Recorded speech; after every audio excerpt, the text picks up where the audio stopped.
Mm-hmm. I bet. Just a minute. It lives, I see. Do you want to speak with Lolita?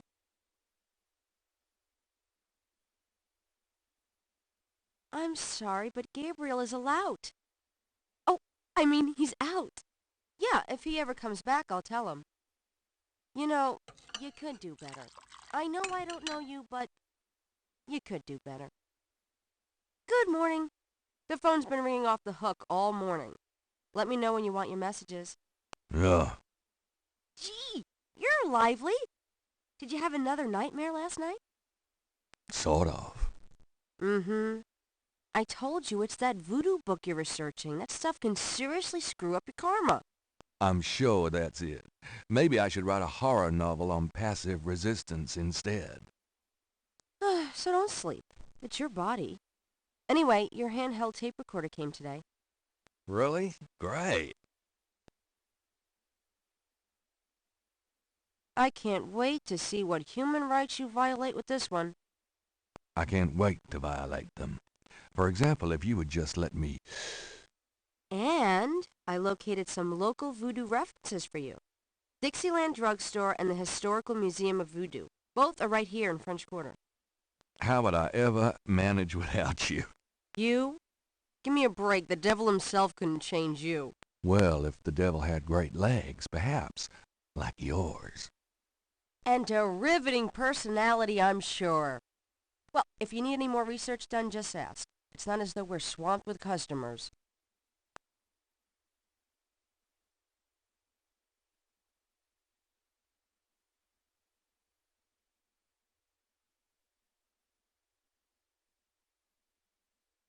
Three snakes in a skull. Gabriel's father painted it. What a wacky, offbeat kind of guy Daddy was.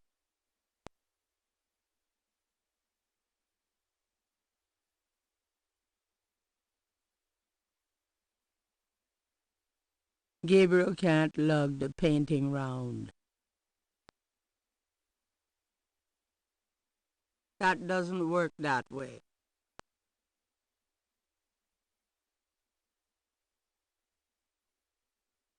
There is nothing to operate there.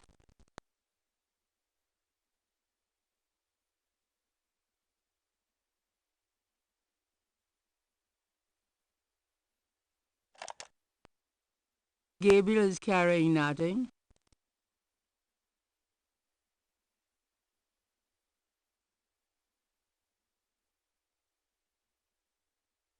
Don't mind if I do. Do what? Oh, nothing.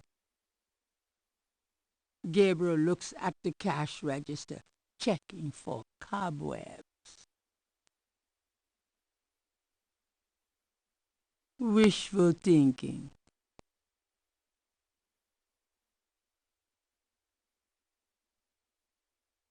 Gabriel opens the cash register to examine the take, or in the case of St. George books, the mistake.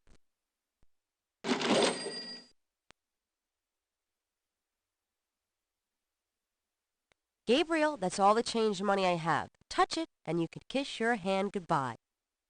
Would I do that to you? I trust you can live without this old gift certificate. Knock yourself out.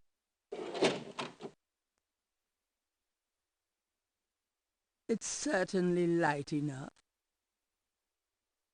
The desk is too heavy to be moved. Like I haven't tried. Really, taking Grace's lamp is not necessary. The coffee has already been made. My kidney's already floating, thanks. My kidney's already float. My kidney's already floating, thanks.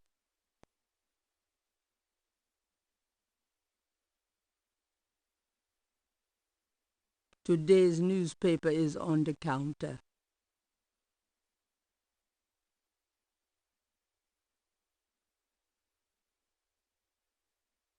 Gabriel cannot see a way to use that.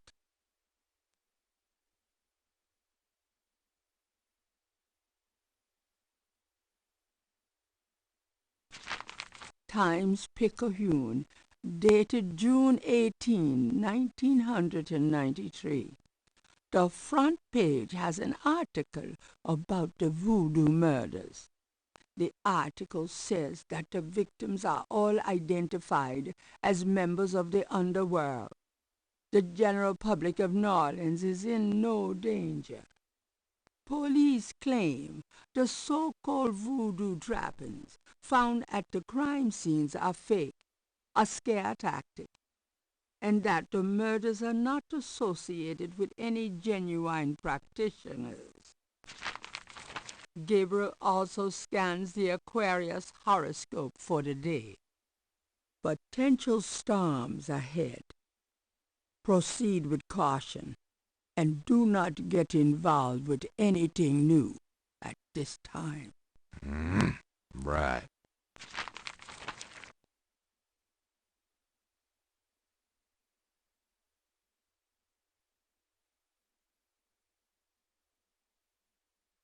Gabriel finds those popular authors very mediocre.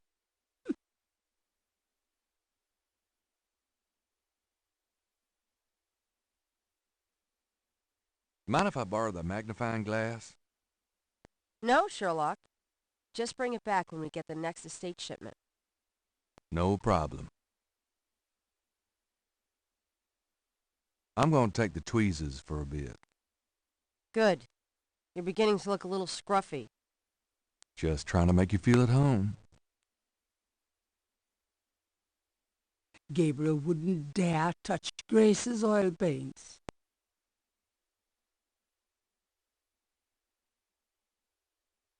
That shelf holds used copies of the dime stripes. They just leap out the door.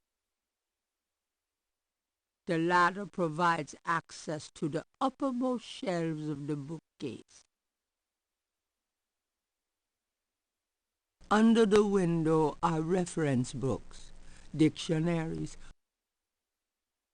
The books on that top shelf include mysteries and other pulp novels from the 50s and 60s. The chandelier is original. All right. He can't afford to replace it. That shelf contains historical references, biographies of kings and queens, that sort of thing. That shelf contains historical references. That shelf holds used copies of the Dime Strife series. Secret, they just leap out. That shelf holds used copies of the Dime Strife series. They just leap.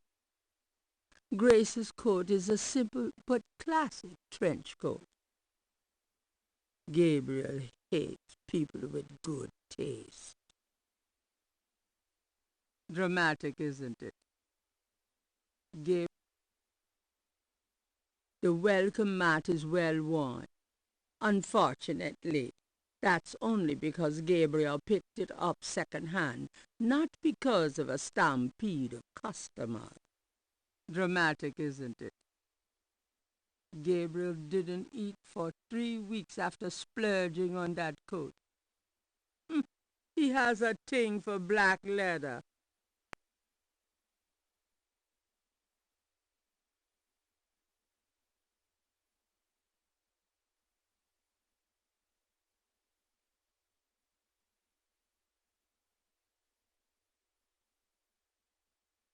Gabriel cannot take that.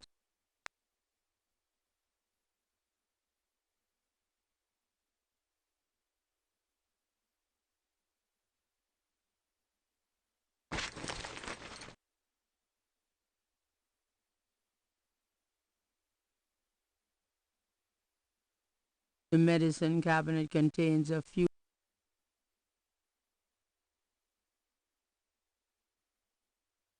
I'll take this hair gel. You never know when you'll need a touch-up. There's nothing else, Gabriel. Gabriel might as well leave that here. All my clothes look the same, so why change them?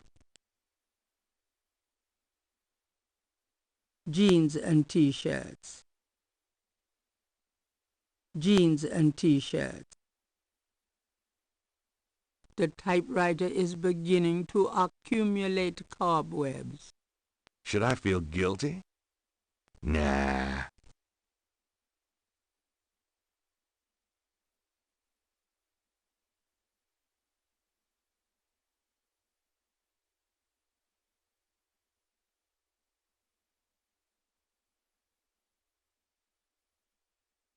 I might need a flashlight.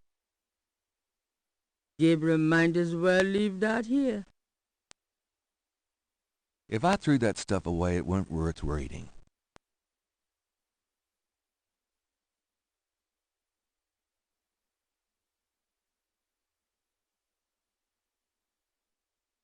Writer's block.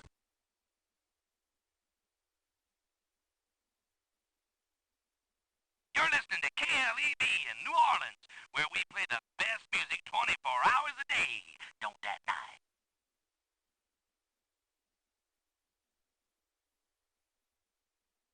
I don't think putting on a Mardi Gras mask right now would help. All the shelves do is hold books. Several dozen books, including a few of Gabriel's novels, occupy the shelves above his desk. Gabriel's desk has been gathering dust since his last novel. The desk phone is cheap but functional.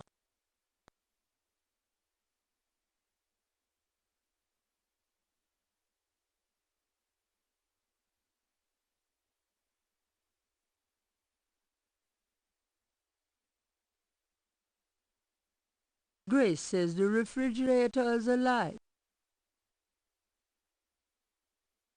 Hey, I'll ask the questions around here.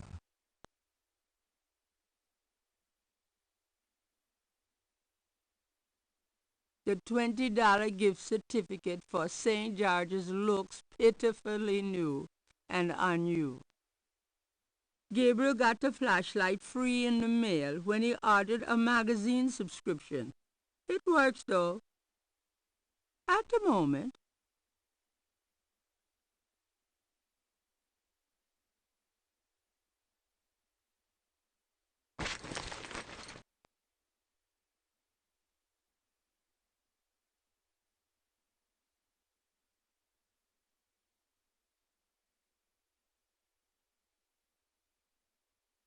Got a minute, Grace? What's up? What do you know about the voodoo murders? Just what I read in the paper, same as you.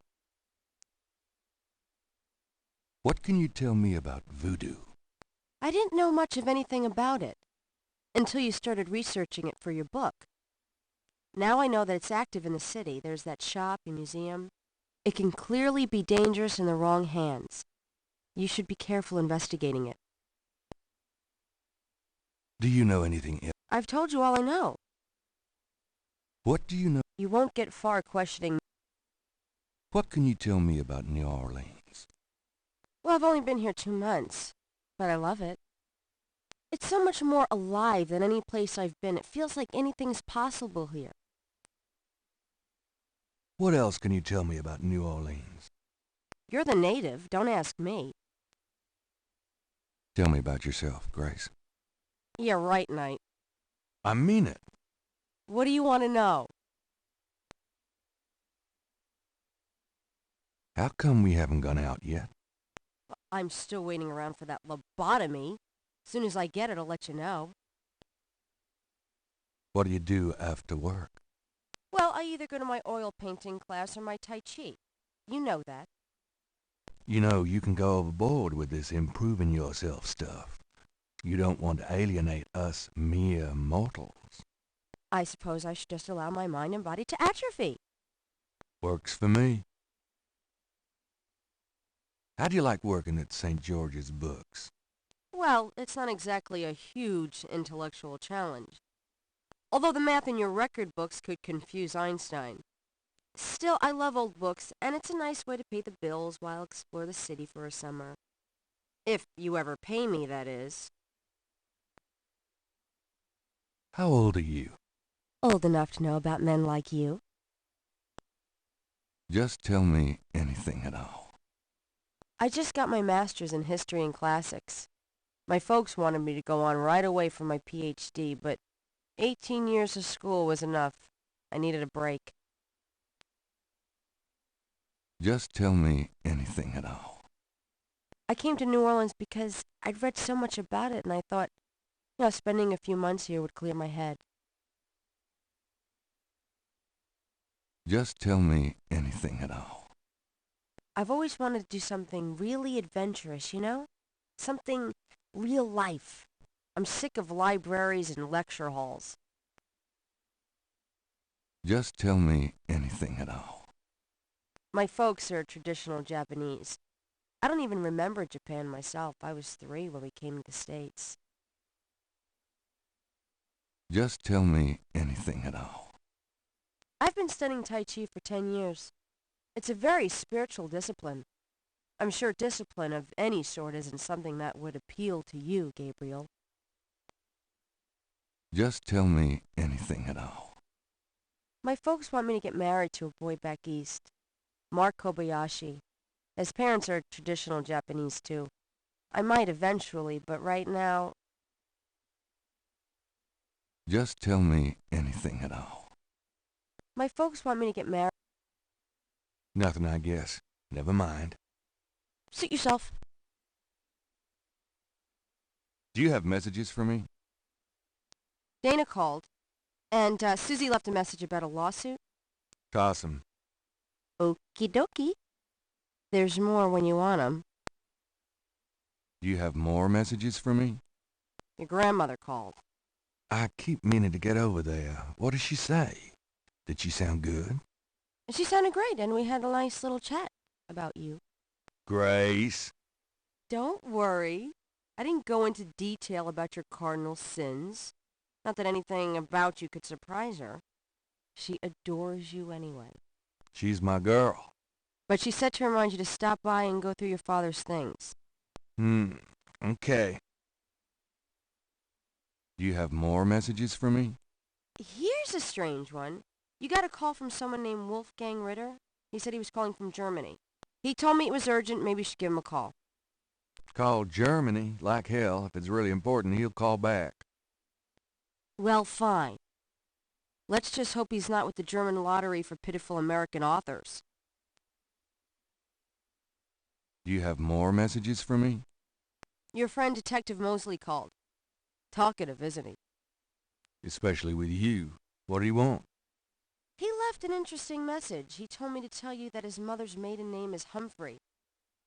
Oh, that's Humprey. Fascinating. And that he left some photos for you at the station, at the front desk. It's about time.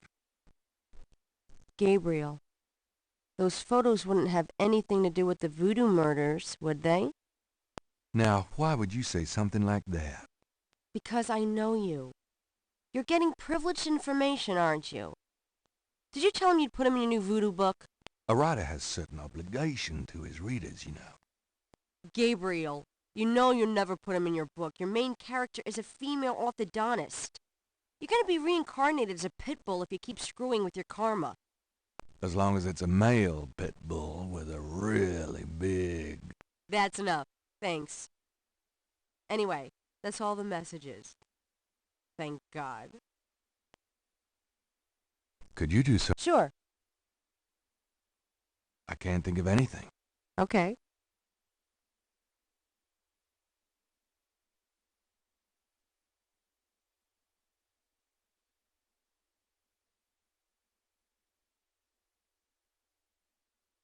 So, what's new, Grace? Your use of mathematics, for one thing. These books are unbelievable. What can I say? I refuse to be bound by rules. The strap marks on your bedpost speak otherwise. Did I ever tell you that you're actually quite attractive? Be still my heart. Had any customers lately? No, but I'm sure you have. You know, you really should get out more. But then who'd take care of St. George's? Or me. Exactly. Oh, done anything interesting lately? By your definition? No. I prefer it that way. Keep 'em busy? Not really. If you need a... Did I ever tell you that you're... Be still.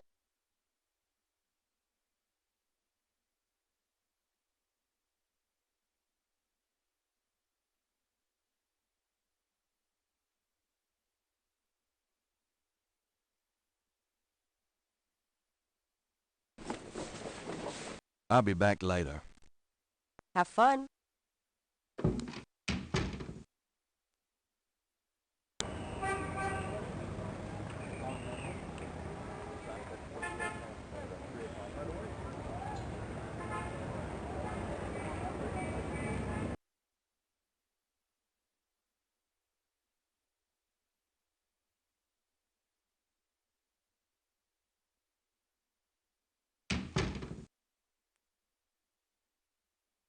Gabriel is standing in the lobby of his friend Moseley's precinct.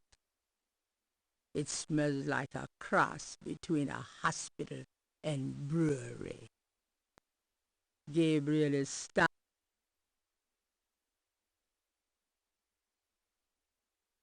The desk sergeant looked like a poster boy for heart disease. 30 extra pounds between his armpits and his belt, and a complexion of consistency of grey oatmeal. And Gabriel is...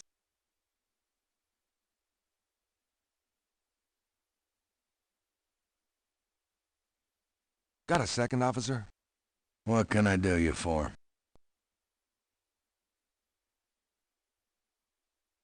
What can you tell me about voodoo? Me? Nothing. I'm a Catholic boy. What can you tell... I told you, I ain't got nothing to say about voodoo. What do you know about the voodoo murders? I'm not allowed to give out information on police cases. Are you sure you can't give me the scoop on the voodoo murders case? Hey, buddy.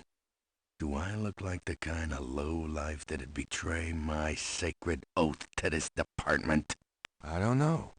What would that kind of lowlife look like? Like hamburger meat if I got a hold of 'em. Kinda like what you're gonna look like in about 5 seconds. Okay, sorry I asked. What can you tell me about New Orleans? I'll tell you, I'm glad as hell it's not Mardi Gras. If it weren't for that 1 month a year, being a cop in New Orleans would be a real pleasure. As it is, I'd rather stick behind this desk. What can you tell me about New Orleans? Best food in the world. You can get it right here in New Orleans. Muffaletta sandwiches.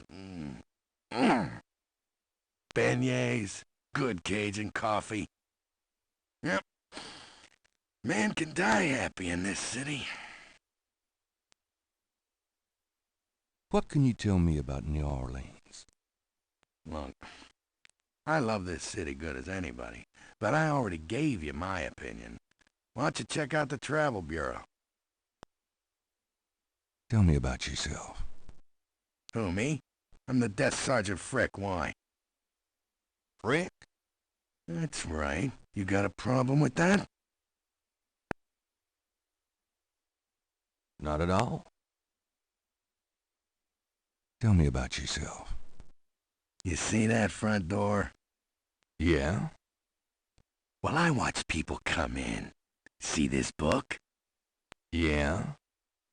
Well, I write people's names in it, see? People that bother me. Want me to put your name in this book? I think not. That's what I thought. I'm here to see Detective Moseley. He's out of the crime scene. Sorry. Where is the crime scene? Is it related to the voodoo murders? Crime scene information is police confidential. We don't need any more looky-loos than are probably already there. Come on, you can tell me what the crime scene is.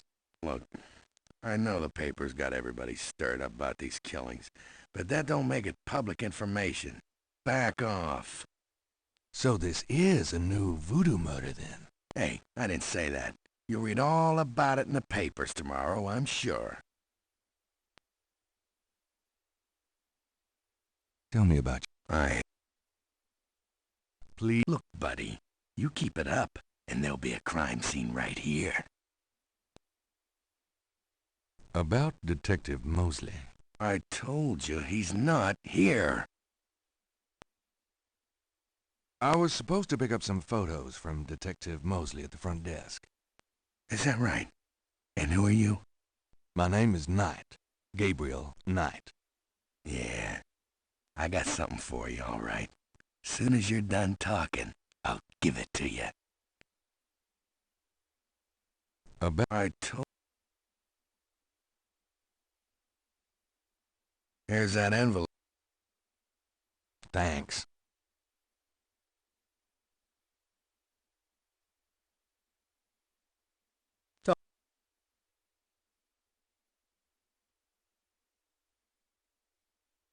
Gave 2 photographs.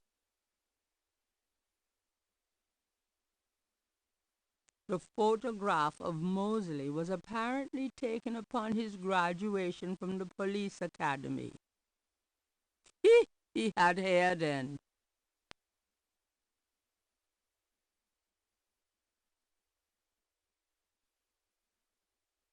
The murder photo has nothing written on it.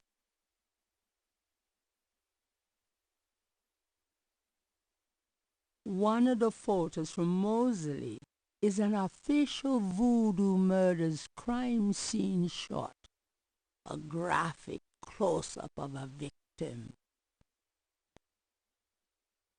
One of the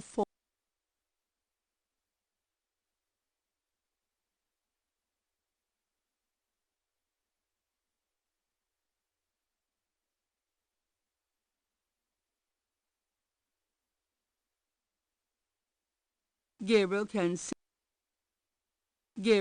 see that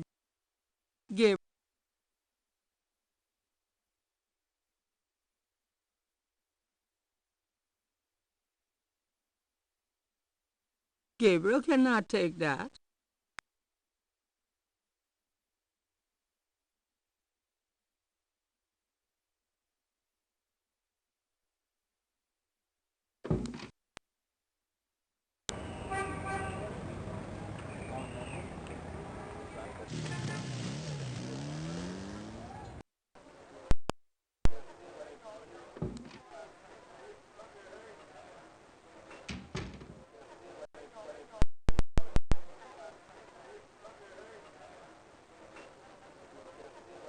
Can I ask you some questions?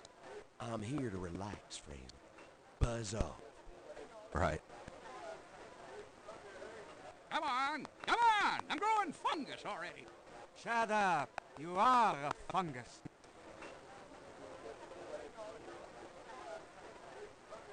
Could I ask you a few questions? Sure. I'm not too busy at the moment. What can you tell me about voodoo? Voodoo? I don't believe in it myself. I invented a drink once called Laveau's Tomb, but it wasn't very popular. Some people do believe, though. Even some of our regulars here at Napoleon House. What can you tell me about voodoo? I'm no expert. You might want to talk to someone who believes in it. What can you I'm no expert. What do you know about the voodoo murders? It's all over the papers. Some kind of serial killings. What do you know about... They say a lot of voodoo stuff is found near the bodies. What do you know... Everybody's talking about them. It's starting to scare off the tourists. What do you... Everybody's talking. What can you tell me? Greatest city in the world. I'd never want to live anywhere else. What can you tell me about New Orleans? This city must get 1 million tourists a year, especially around Mardi Gras.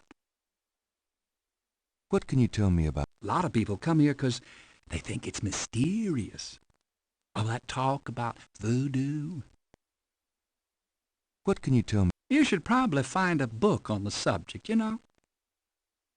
Tell me about your... A good bartender Tell me about... A good bartender listens to other people's life stories without telling his own.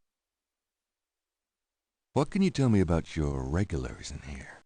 This crowd, the ones you see, are mostly regulars. That guy and girl in the corner come here a lot. When they're not fighting, they're all over each other. In other words, they're in love. What can you... See those old guys at the chess table? That's Sam and Marcus. They played every day for 20 years. Sam, the one with the purple jacket, he's lost every one of those games. It's not that he's a bad player. I've seen him beat guys twice as good as Marcus. But Marcus has Sam so psyched out, he loses his nerve every time. By the way, Sam, the chess player, he's into that voodoo stuff. He's always talking about spells and gree-gree and stuff. Really? Thanks. What can you tell... I'd call you a regular, Gabe. And one of our local writer celebrities, too. Been coming in here, what, 10 years now? We're still waiting for that bestseller. Don't hold your breath. What can you... That's about all I can say about this crowd. Tell me about the street musicians around here. I like music as much as the next guy, but they get pretty monotonous sometimes, you know? Like that drummer right outside. They say there's been a drummer outside Napoleon House since the day it opened. I like drums, but this character really gets on my nerves. It sounds like the same... Tell me about the... Don't know what else I could say. Tell me about this... Don't know what else... So what has Sam told you about voodoo? Well, about 50 years ago, Sam was too shy to talk to this pretty girl he was in love with. He went to a voodooine and had her make him a love charm. It was a little pouch that he had to bury under the girl's front porch. Well, he buried the pouch, and the next day he went up and talked to the girl, and, sure enough, she didn't reject him. Now she's his wife.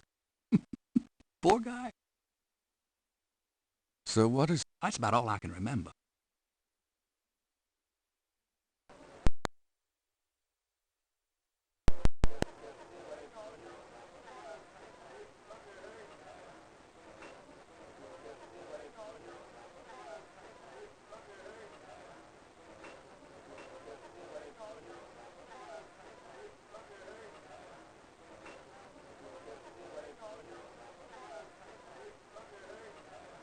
Several fine old oils line the walls of the bar.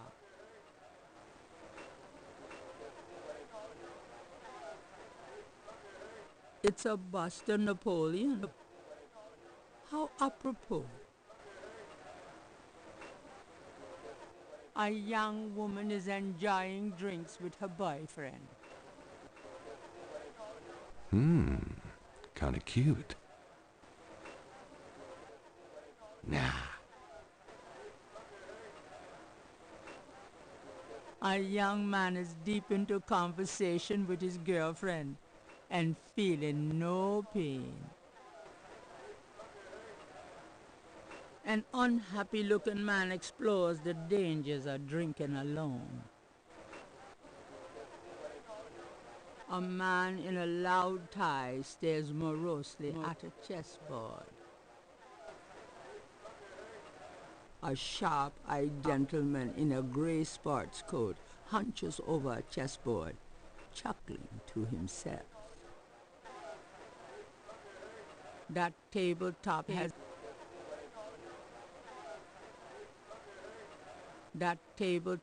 an inlaid chessboard.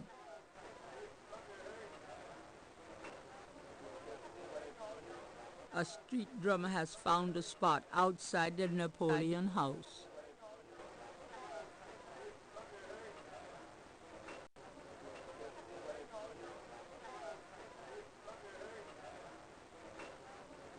Can I ask you some questions? I'm here to relax, friend. Buzz off. Right. Sorry. You bastard. You're a sore loser, Sam.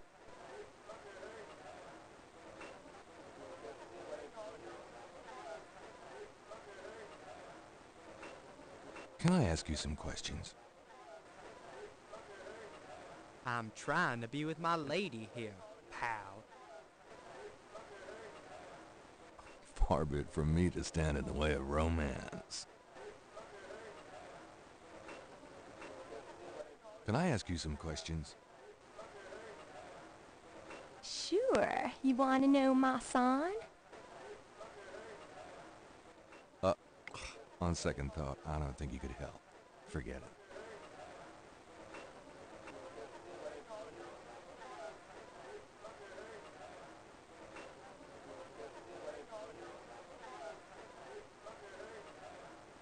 You bastard.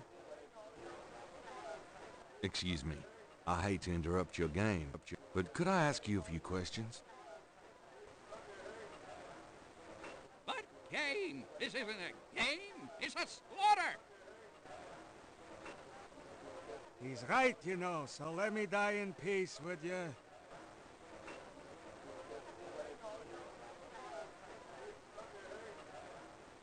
Sorry to bother you, but could I ask you a few questions? I'm not the chatty type, am I, Sam? No, you old bastard, you're not. Besides, I'm... There is nothing to operate there. There is nothing to operate.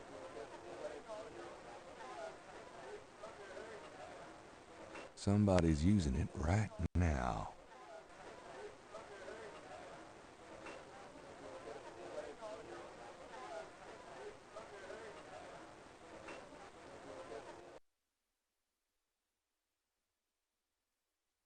What can you tell? I'm no expert.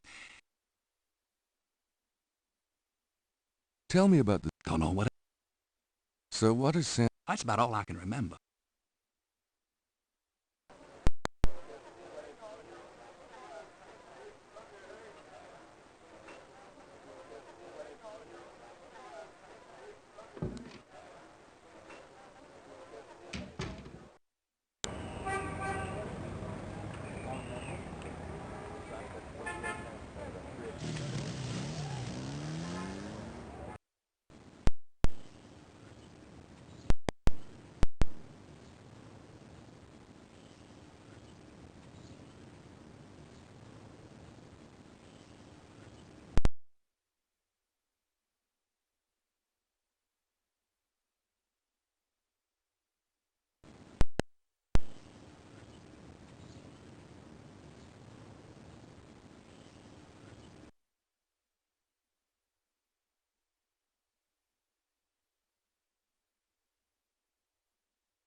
Saint Louis Cathedral.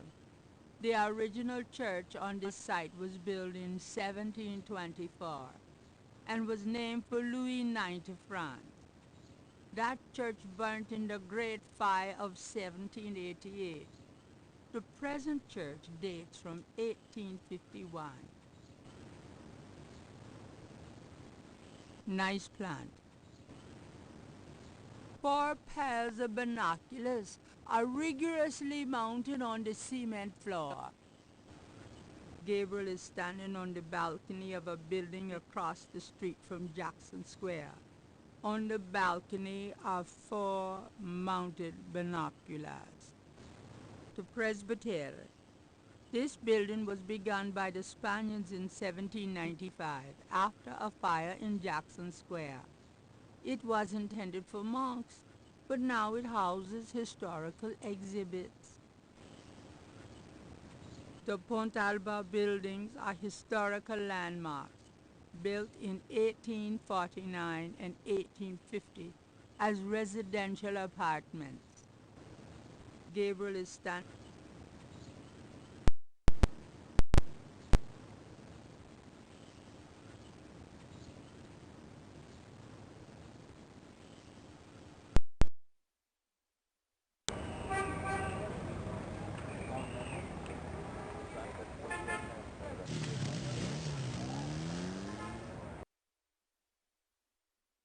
Hi. Look around all you want. Okay, thanks. Reminds me of a book critic for the New York Times. He's got more hair than Mosley. Flickering candles lend an appropriately spooky atmosphere to the museum. On the table is a small coffin, so small in fact that it would only fit an infant. Chomp. It's an electrical switch. Damn. I've always wanted a skeleton with a bowl on its head. A street drummer has settled outside the museum. A wooden doll with horns is on the back table. Looks...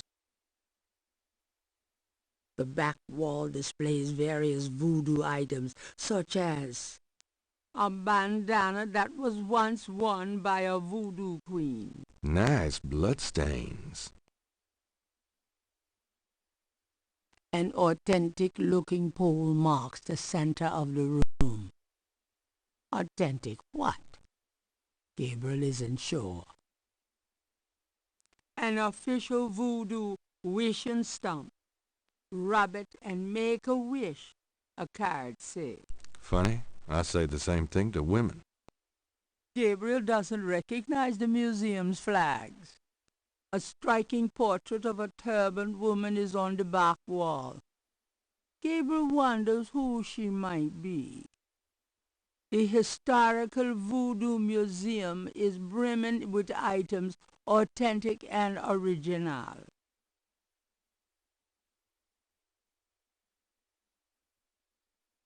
This coffin is so small. Interesting. Cute, isn't it? Adorable. Do you know anything about it? Afraid not.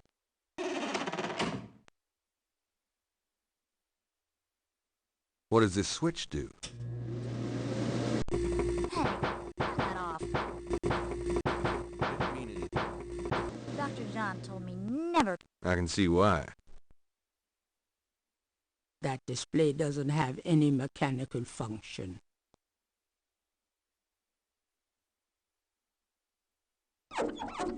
I wish I could afford to take Gran on a cruise.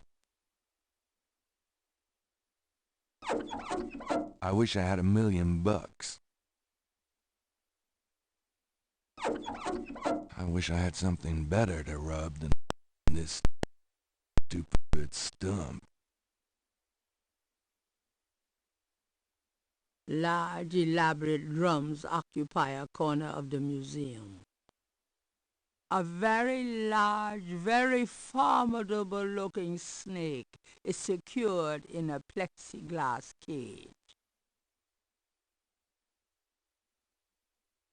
A balcony surrounds the room on the second level. It's closed to the public. A counter at the back displays brochures and a donation basket. Gabriel cannot see any way to pick that up. Gabriel cannot.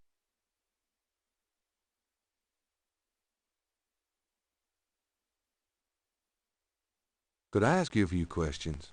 I wouldn't be much help. You should talk to Dr. John, the owner. He'll be back tomorrow. I see. Thank you.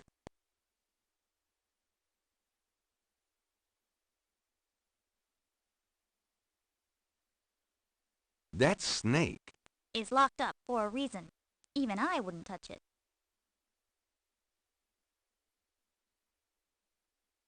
A striking portrait. The back wall is abandoned. Nice.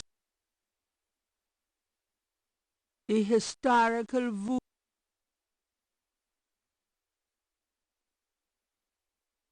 The doorway is already open.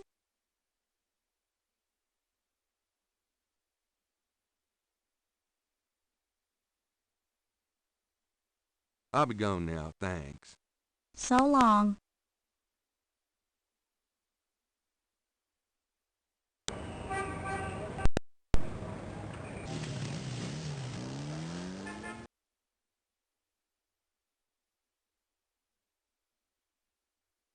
Hi.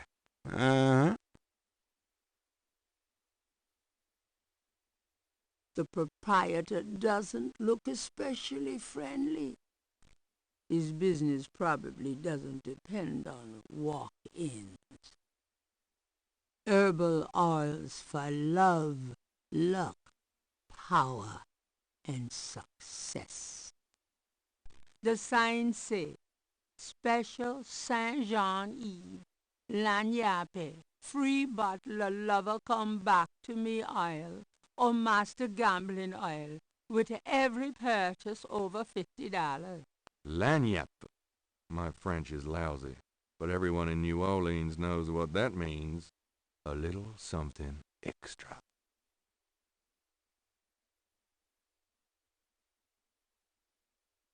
Small bags made of felt and flannel hang from the ceiling. Those are gris-gris. They're full of magic.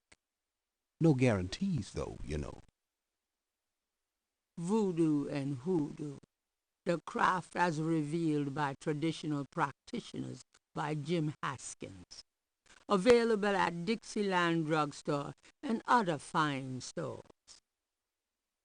It's nearly as old as the one at St. George's.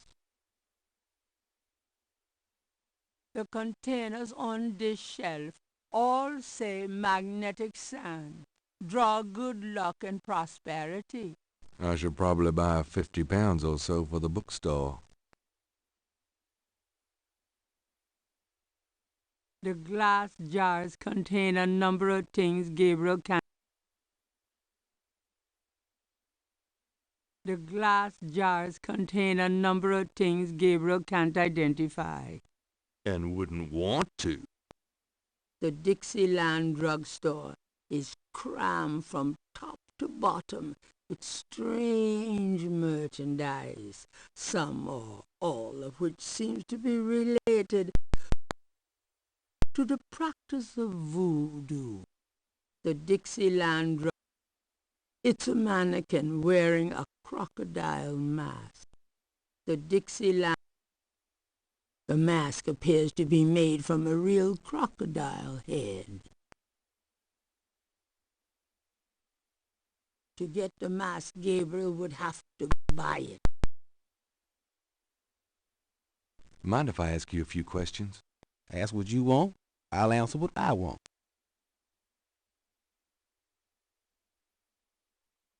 Can you tell me what you know about voodoo?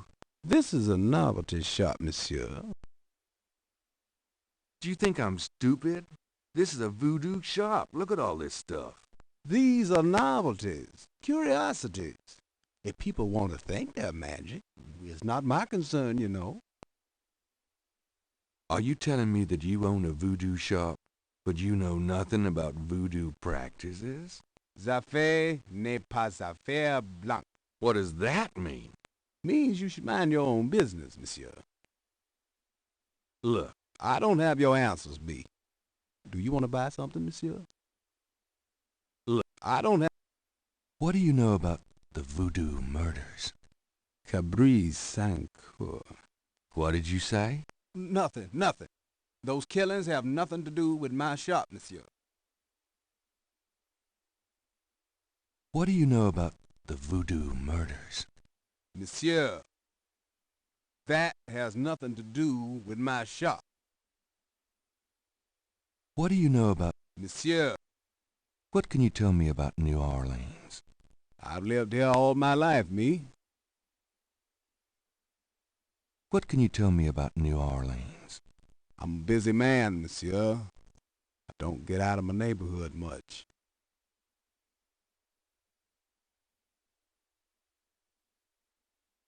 What can you tell me about New Orleans? If you're not from round here, monsieur, you should sign up for some tours. What can you tell me about New Orleans? If you're not from round here, monsieur, you should sign up for some tours. What's the significance of St. John's Eve? It's the biggest night of the year in voodoo. What goes on exactly? I couldn't say. What's the significance of St. John's Eve? I've said all I'm going to say about it. What did you mean when you said Cabri sans corps? I didn't say that. You did. I heard you say it. You heard wrong, monsieur. I said no such thing. What did you mean? I didn't say... You did. You heard... Tell me about yourself. My name's Willie Walker. I own the place. What did you... I did... You heard... Tell me about yourself.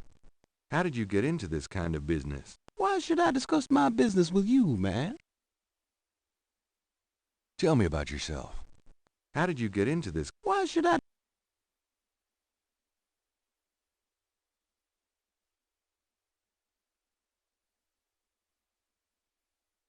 Hi there. Is this your store? This is a Dixieland drugstore, and I own it, me. Name's Walker, Willie Walker. So, this is a voodoo store, huh? Voodoo? No, man, this is a curio shop. The things you see here are from local folklore. None of it's real, I tell you for sure. What about these magic oils and powders you're selling? Aren't they a part of voodoo? Read the label, man. We make no claims. Sold as curio only. It means what it says, no? These are novelties, not voodoo. I'm a businessman, too. I own a bookstore here in the French Quarter. I don't really care, me. I got a store to run. Gabriel doesn't see any use in... So, do you get many tourists in here? We, all the time. They want to buy a bottle of money-drawn oil or a Wanga bag to take home with them. Have you always lived in New Orleans? My papa and his papa and his papa, all the way back to the days of Marie Laveau we've been living here. So does any of this stuff actually work?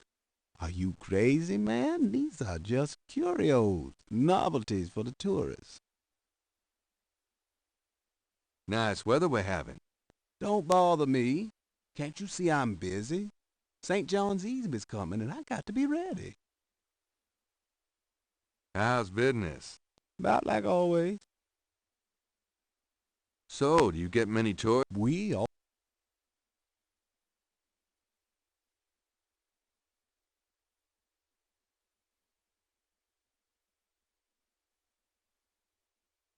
Look at the voodoo paraphernalia around the body in the photograph. Are you sure you can't tell me anything about it? No, I don't know anything about it. Nothing.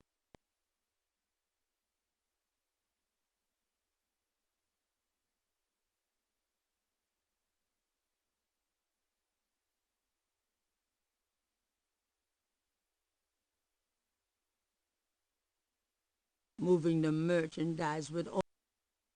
Think he wants to stay right where he is.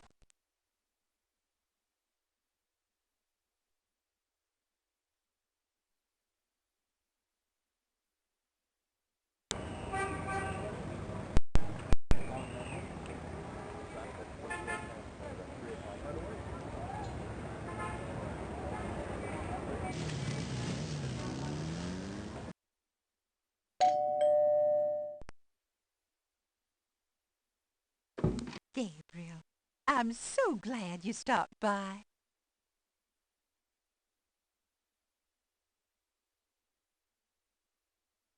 Sorry it's been a while, Grandma. Not at all. Give us a kiss. Now come and sit down. Tell me how you're doing.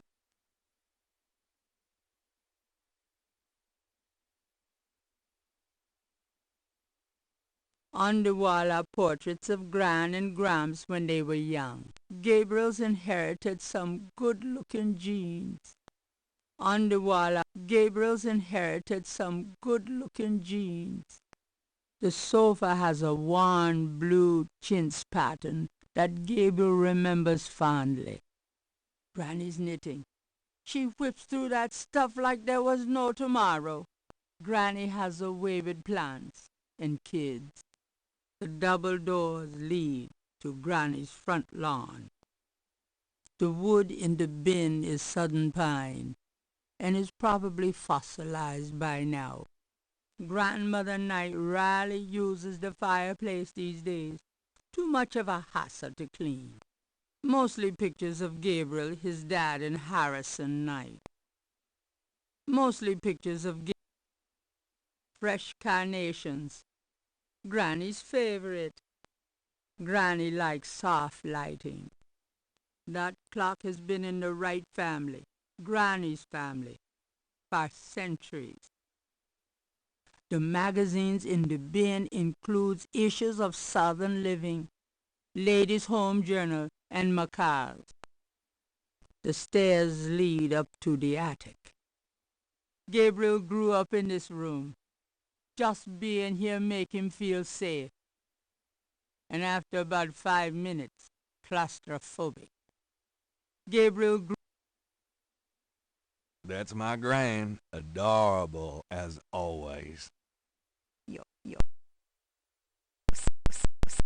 such a tease.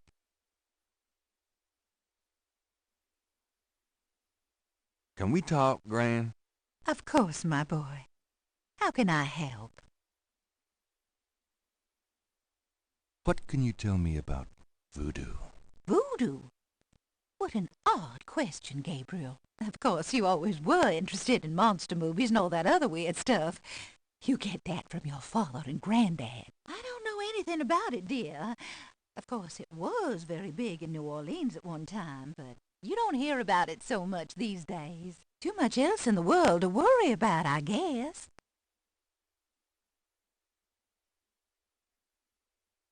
What can you tell me about voodoo? I don't know what else to tell you, dear.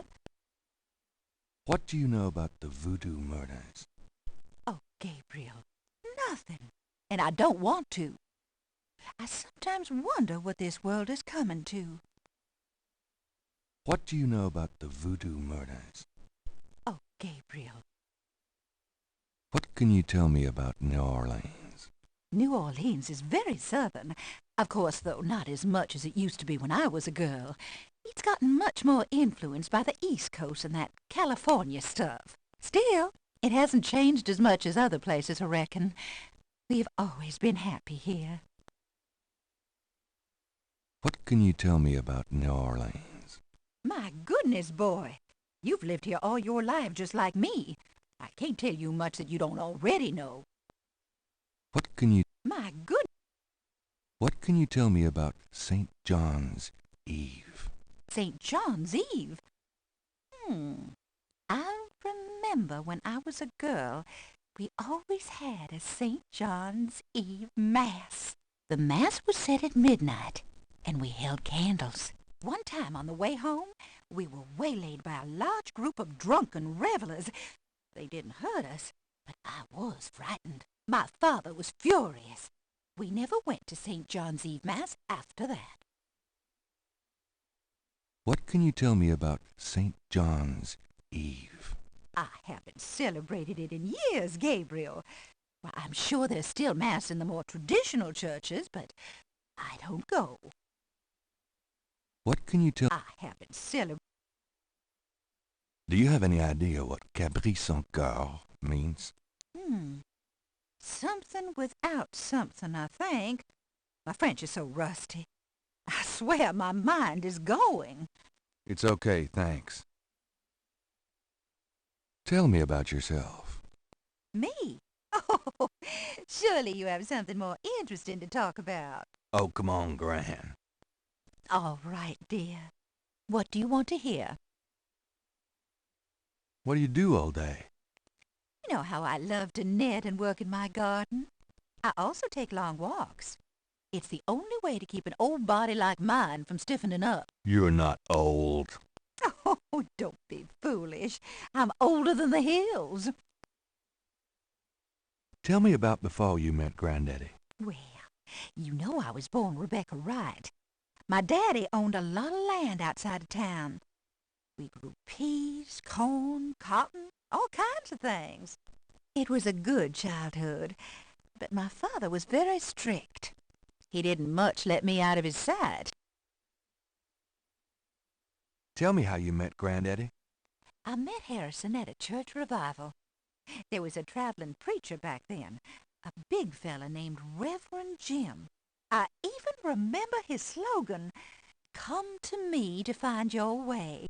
Your granddad was sitting right behind me and my girlfriend Alma, and at one point, old Reverend Jim was flinging his hair around with his fire and brimstone antics, and a piece of it, one of those small add-on do's for men, went flying off. I swear, Harrison and I were the only ones that noticed. We both started laughing to beat the band. Everyone looked at us like we were a couple of loonies. It was then I knew that he was for me. How you feeling these days? Fit as a fiddle, and don't you worry your head about it. Just tell me anything at all. I had your father when I was 22. The doctors told me I couldn't have any more after him, so I'm afraid I spoiled him rotten. Just tell me anything at all. I never loved any man but your grandfather, and I never will. Just tell me anything at all. I hate to admit it, but I was a jealous little thing when your granddad and I were younger. I loved him so ferociously, and he did attract the eyes of the ladies, whether he wanted to or not. Just tell me anything at all. I get lonely sometimes, but I have lots of girlfriends in the neighborhood. I call one of them if I'm feeling blue. Just tell me anything at all. I wish you'd settle down and give me a great-grandchild. Oh, Gran. Oh, nothing. Oh, Tell me about who would you like to hear about? Your granddad, your father, or your mother? Tell me something about Granddad. Your granddad immigrated to America when he was 21. He worked his way through school, met and married me, and we had your father, Philip. Tell me something. Your granddad supported me and your father with bookkeeping. I'll tell you what, though. He hated every minute of it. Didn't really like bookkeeping one bit.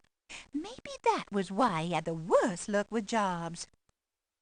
The nights he'd come home afraid to tell me he'd lost another. And I would tell him. It didn't matter to me. But he felt ashamed, Gabriel. Tell me something about... Harrison was only 36 when he died. Your father was 8 years old at the time. Your granddad was hit by a streetcar in the business district.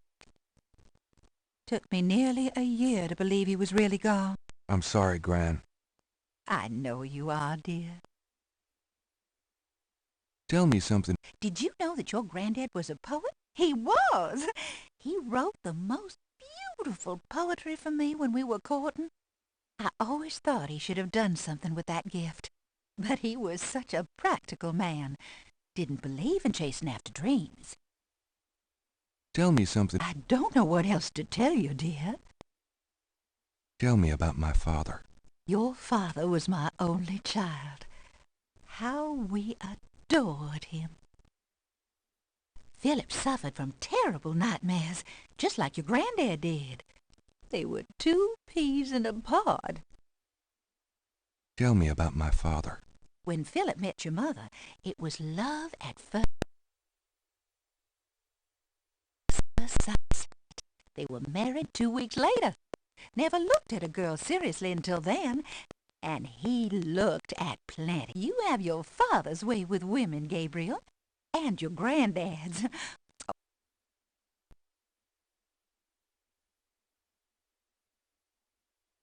Tell me about my father. I wanted to just lay down and die when he and your mother were killed in that car crash when you were only 8. It was the thought of taking care of you that kept me going, Gabriel. The police say your father swerved off the road after being frightened by something. Perhaps a deer in the road or a wild cat. Tell me about my father. Your granddad wanted Philip to have a normal life. He was obsessed by that thought. He pushed Philip to go to law school, but Philip was driven to art. He painted almost in a daze. He would get so inside himself when he worked. Tell me about my father. He always hated it that it was Margaret's money that supported the 3 of you when his painting couldn't. I kept telling him, try something more cheerful, like a landscape or two. But he couldn't do it. His work was just too dark and disturbing for the public, you know. Tell me about my father. I don't know what else to tell you, dear. Tell me about my mother. Your mother was Margaret Templeton when your father met her. She came from a very wealthy Creole family in New Orleans. She was beautiful and reckless. She was madly in love with your father, of course, but I also think she liked defying her family. Since you're so interested in family history these days, why don't you go by St. Louis Cemetery No. 1 and visit the family tomb? It would be a sweet gesture. Maybe I will. Tell me about my mother. Your mother's family refused to give her money after the marriage. All she had left was a modest trust fund from a great-aunt, who happened to like Philip. The remainder of your mother's trust fund became yours when she died. That's what you used to open your bookshop. Tell me about my mother. The Templetons are all gone now. Every last one of them. They never wanted anything to do with us, of course. What a waste.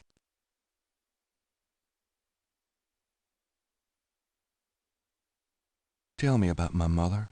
I don't know what else to tell you, dear.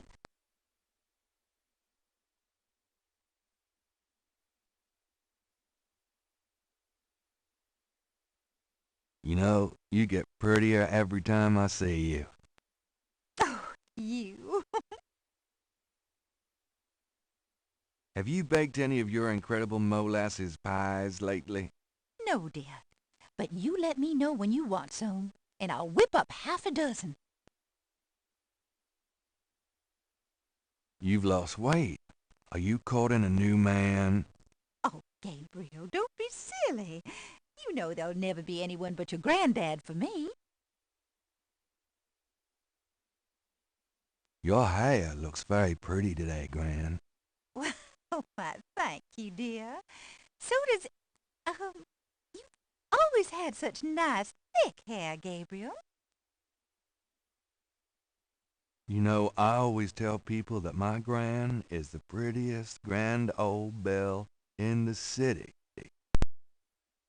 Oh, dear, you shouldn't talk so.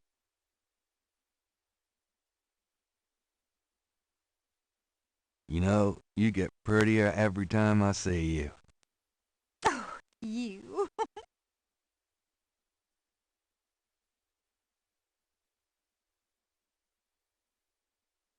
Granny might get worried if Gabriel...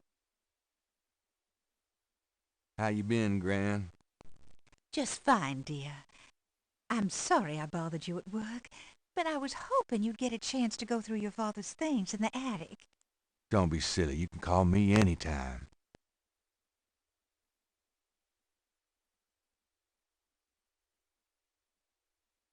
I'm going to go up to the attic, Gran.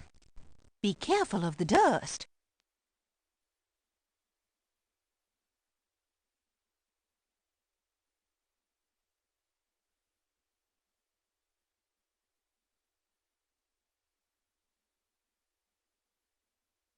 It's an old, dusty bicycle tire. That must have been the year Granddaddy caught Santa on the roof. These old picture frames have been up here for years. Grandma's attic is a storehouse of forgotten treasures and useless junk. Gabriel has seen these ornaments every year at Christmas for as long as he can remember. It's a lady's hat from the 1920s. That tennis racket probably hasn't served a ball since the 40s. It's an old metal tub full of dust and cobwebs. A skylight lets welcome sunlight into the attic. The brass bed frame is from God knows where. Grandma's attic is a storehouse of forgotten treasures and useless junk. The old trunk looks like it's gone to hell and back. The old trunk looks like an elaborate mechanical clock, probably of German origin, is among the discarded treasures of the attic. It doesn't seem to be running at the moment. That box of knickknacks has been up there for at least 5 years. It's one of Grandma's old parlor tables.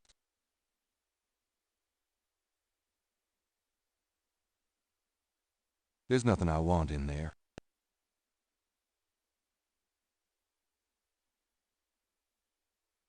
Gabriel doesn't want to take the clock.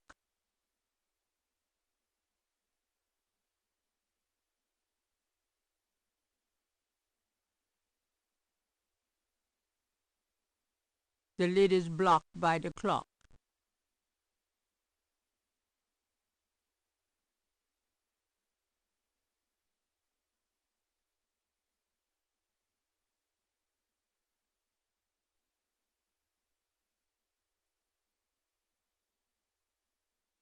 A key winds the clock's mechanism. A ring of 6 symbols surround the face of the clock. A sword, a sun, an angel, a noose, an eclipse, and a dragon. There's an interesting design in the base of the clock.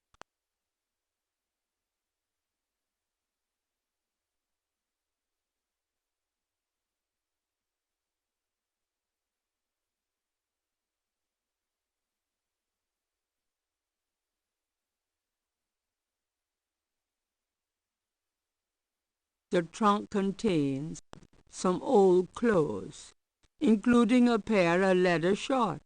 Aren't those called lederhosen? Serious hiking boots, more of Harrison Knight German book. Just what I need. And a bundle of letters. Love letters between Harrison and Rebecca. I don't think there's anything in that trunk that would interest anybody but my gran. The trunk doesn't operate.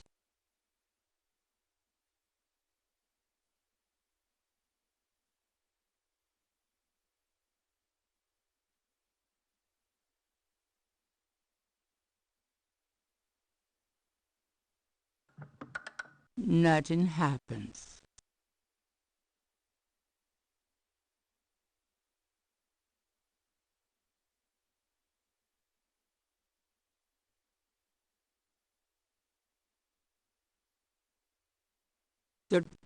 Aren't those just... I don't think that...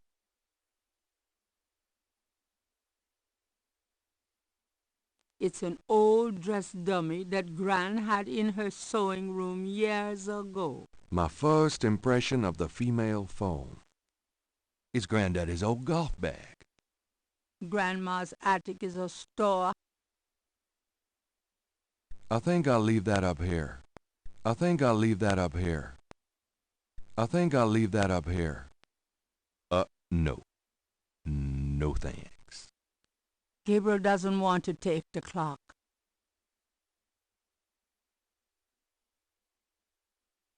There's nothing I want in there.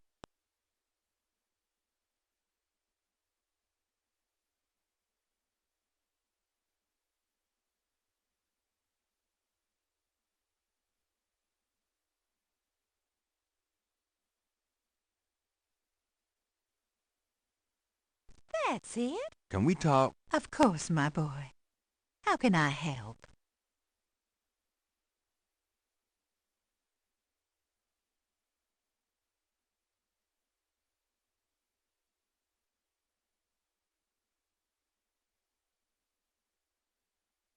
Well, Gran, I better get going. All right, dear.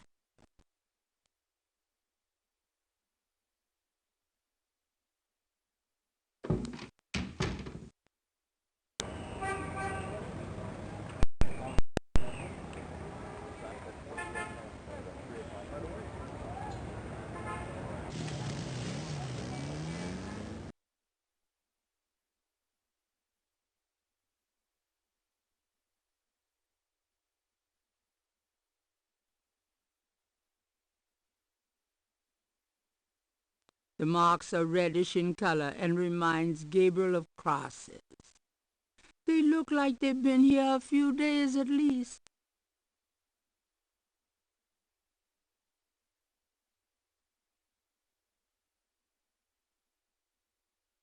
Using that on the tomb wall won't help.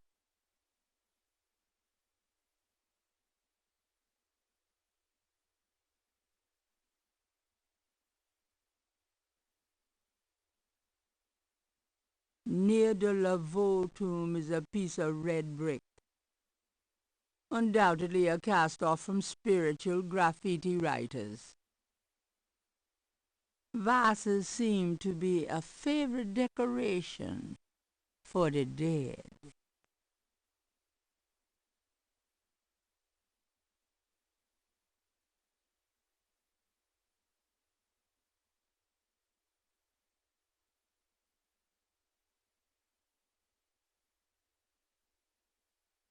Food, trinkets, and more unsettling things have been left at Marie Laveau's tomb as offerings from believers.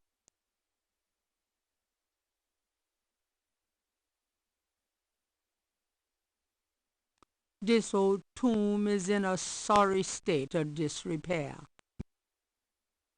A stone angel stands silently before a tomb. A marble snake. Now that's cheerful.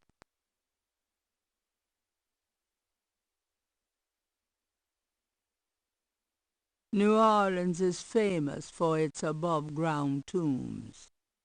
The high water table prevents bodies from being interred underground. The name Ross is inscribed on this old tomb. A high iron fence with sharp spikes surrounds the cemetery. Vases seem to be a favorite.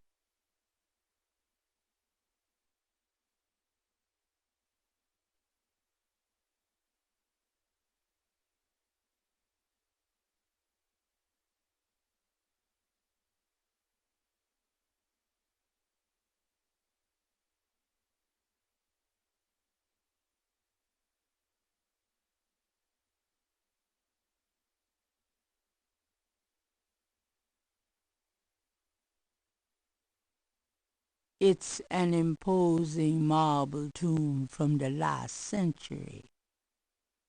Gabriel can barely make out the name. Hamilton. New Orleans is famous. Gabriel doesn't see a name on this tomb.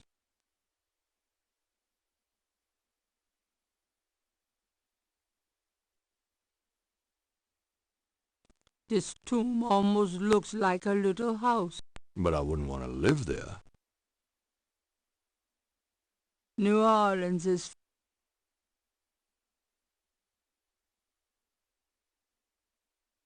This is the tomb of Marie Laveau, Voodoo Queen of New Orleans. Odd-looking marks adorn the Laveau tomb wall.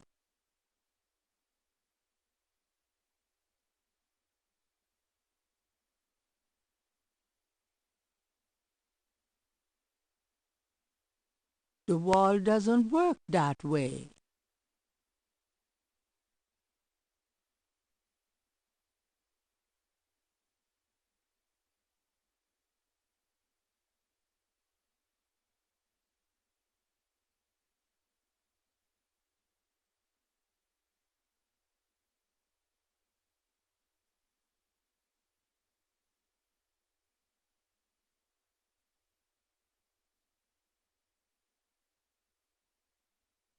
I'm sorry to bother you.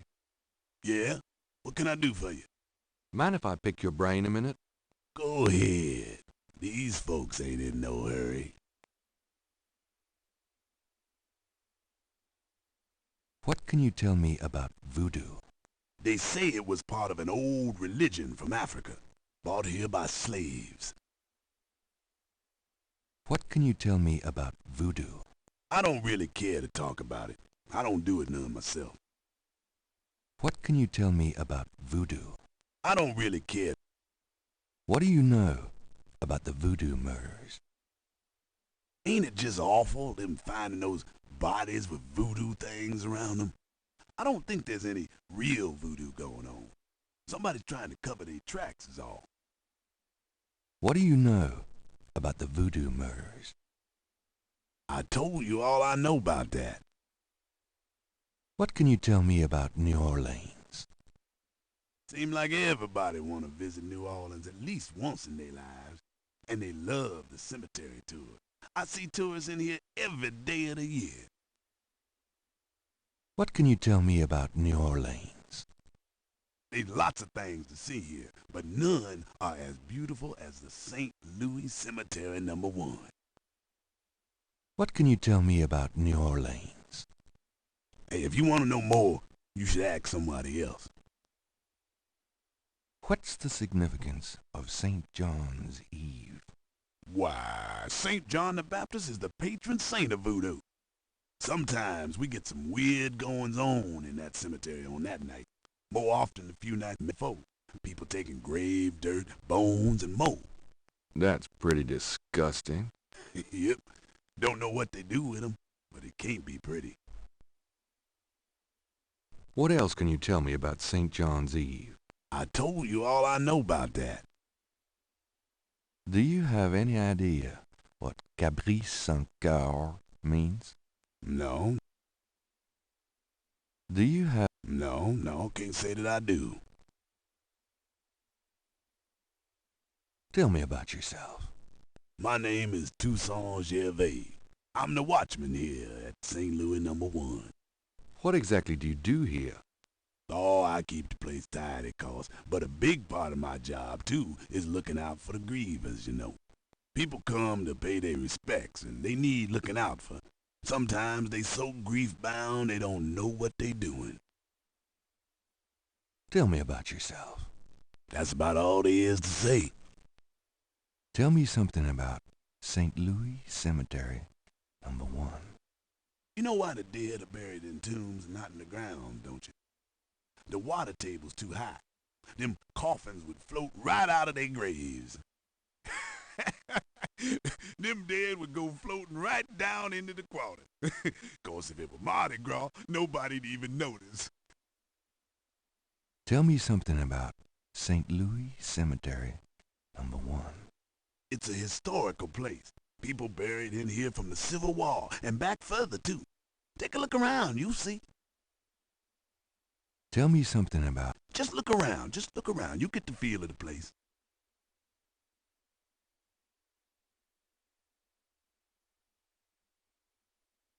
You been working here a long time? Longer than you've been alive, son. I mayhaps be here longer than you'll be alive, for that matter.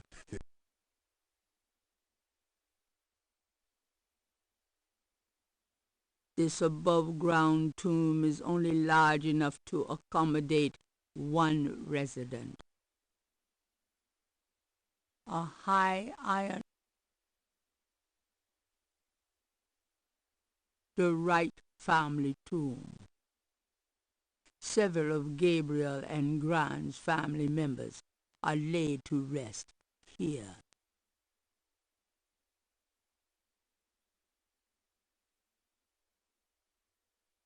Gabriel doesn't want to take the nameplates from his family tomb. The marble and granite tombs are quite heavy. The tomb is securely shut. There's nothing on the tomb to operate. A statue of a small child clings to a cross atop the right tomb.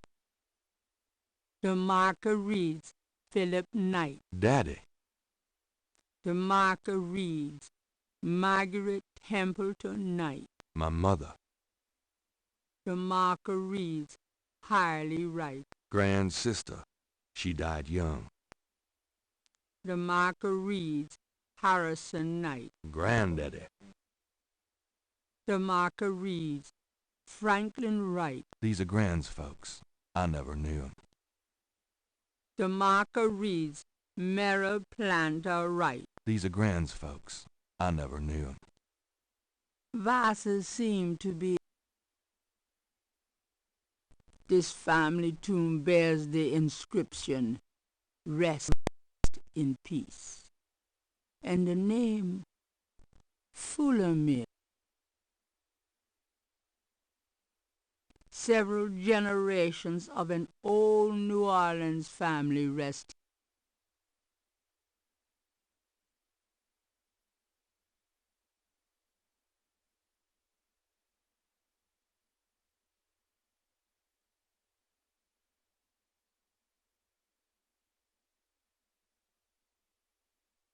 Most of the plaster has fallen away over the years to reveal walls of red brick.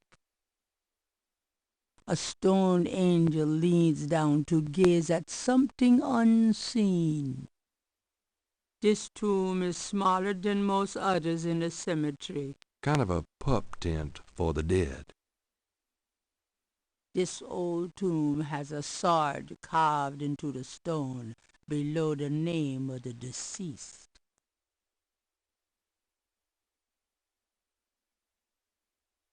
The imposing tomb is elaborately labeled Gede.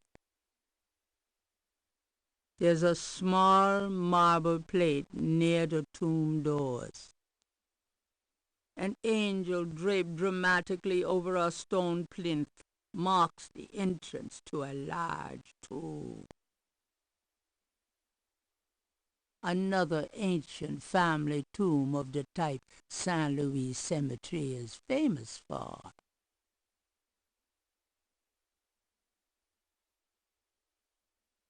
The imposing,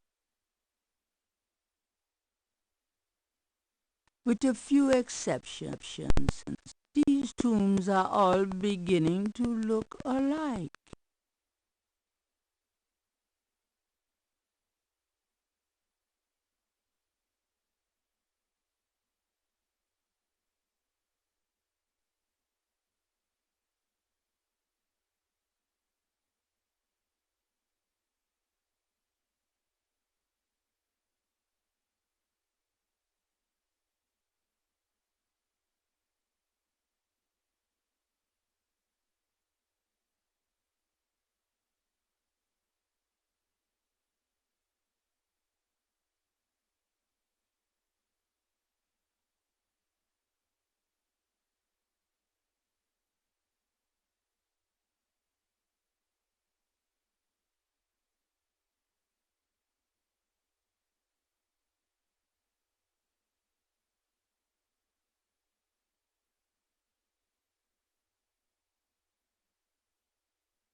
A police officer is either off duty or patrolling the park, or both.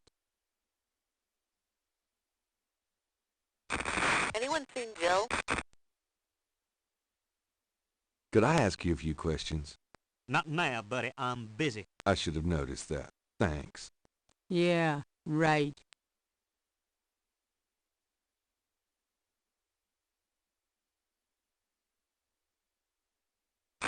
Anyone seen Jill?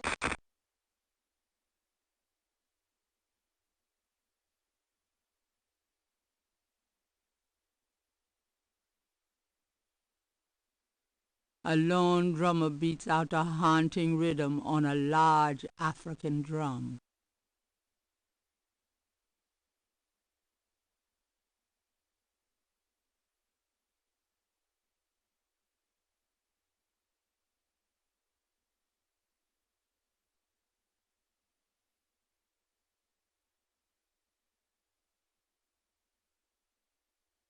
A bronze statue of Andrew Jackson marks the center of Jackson Square.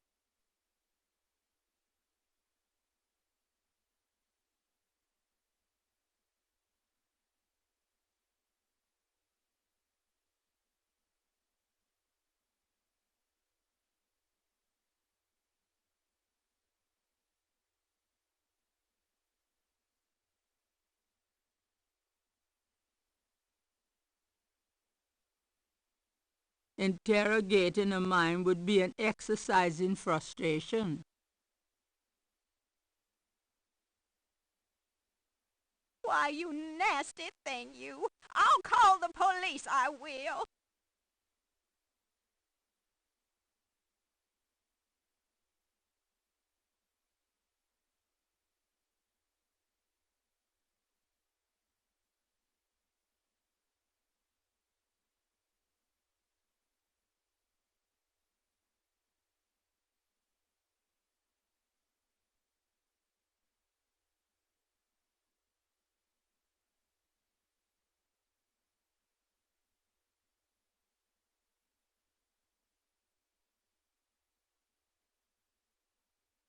You white-faced geek! You want to eat my fist?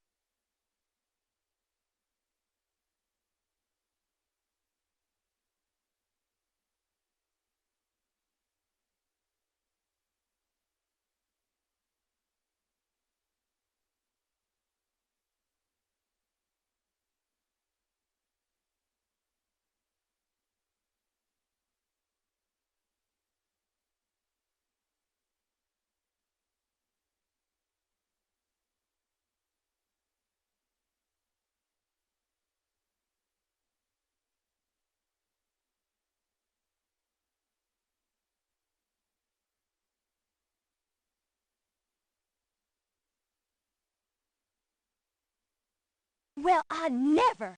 Leave me alone, you man! Anyone seen Jill?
Homicide team attend.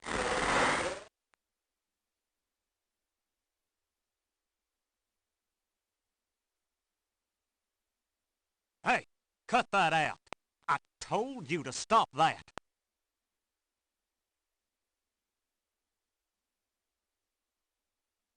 All right, mister. You want some of this?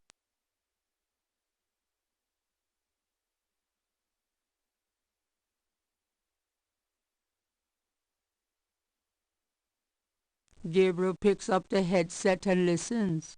Ambulance 911, have you located the crime scene? They've radioed for you 3 times. Damn!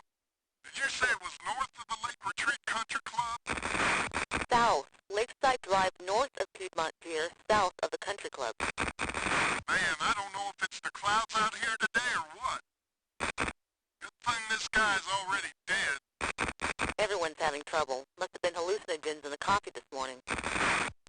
It's just so misty out here or something. Hey, I see a squad car. Got it, Molly. Thank God. Have a good one, 911. Interesting. Stupid mime. Hey, you! Get away from that bike. Sorry.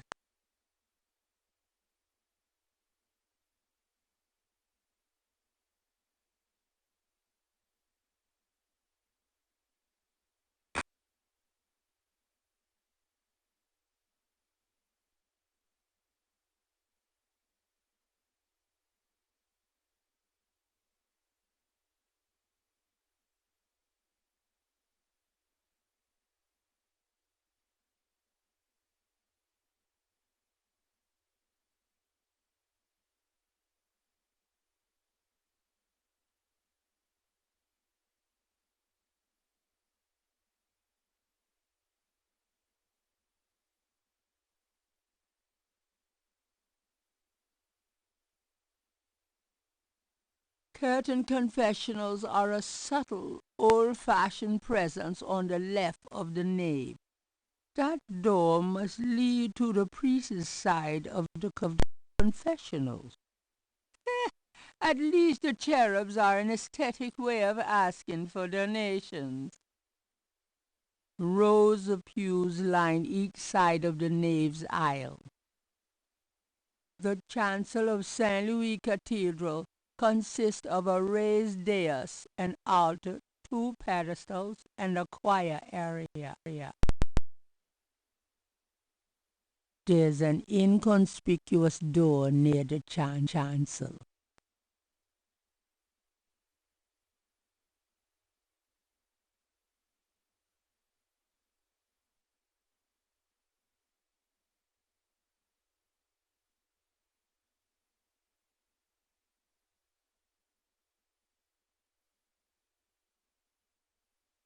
It's a cushion kneeler.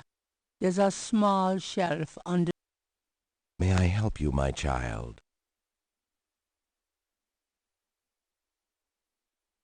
Could you give me a blessing? Do you feel the need for a blessing, son? You wouldn't believe me if I told you. All right, if it will comfort you.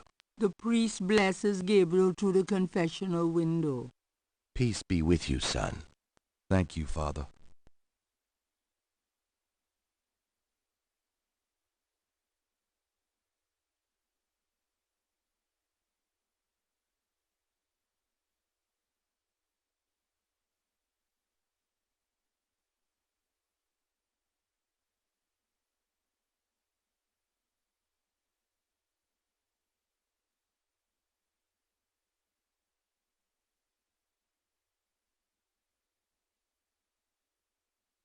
Handsome, isn't he?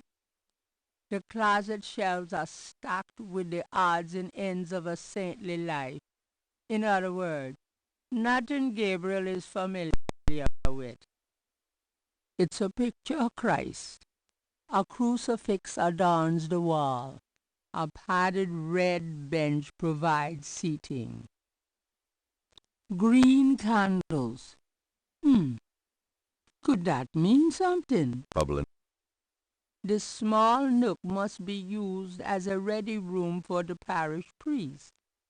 It's small, cool, and has a faintly institutional feel.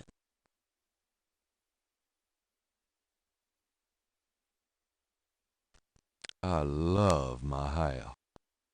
Appropriately sacred books are laid out on the table.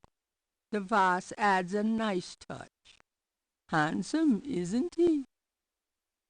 Long ceremonial robes hang in the closet. A freshly starched black priest's shirt stands out against the white robes in the closet. The closet shelves are stocked with the odds and ends of a saint's life. In other words, nothing Gabriel is familiar with.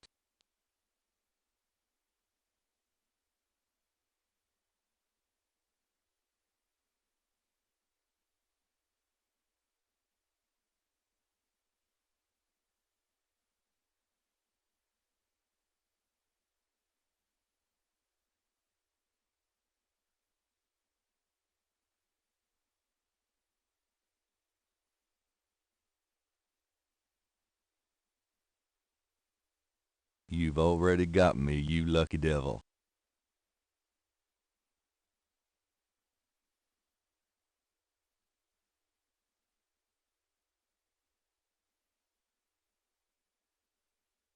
I can't resist black.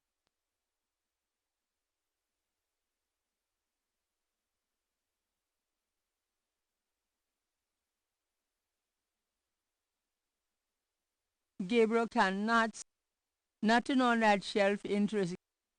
Nothing on that. Gabriel.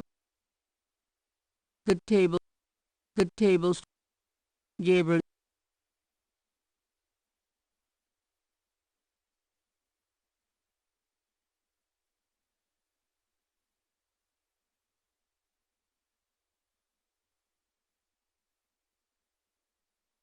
Nothing on that shelf interests Gabriel. Nothing on that shelf interests. Well, you never know when a priest's collar will come in handy.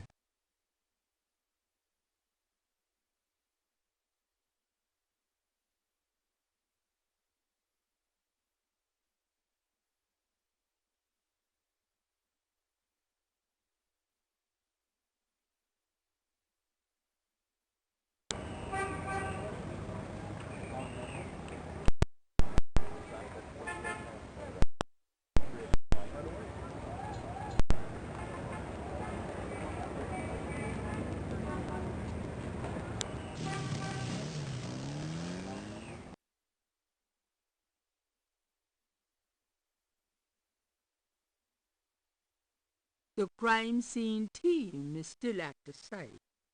Gabriel parks a bit out of the way and walks over to avoid adding to the general confusion.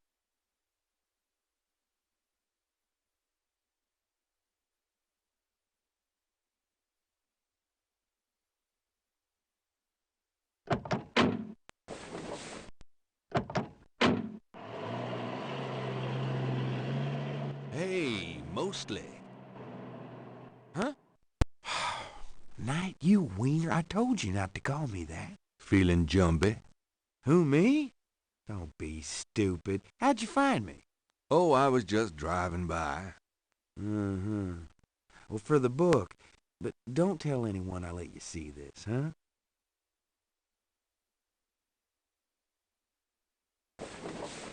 It's another one. As you can see, same M.O. and no frickin' clues.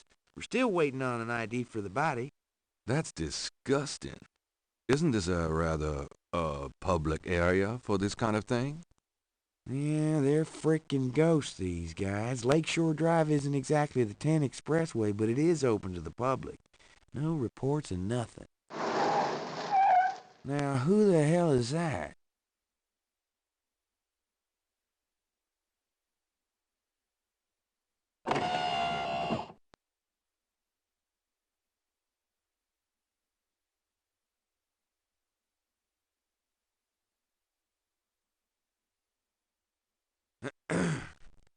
Good day, Miss Getty.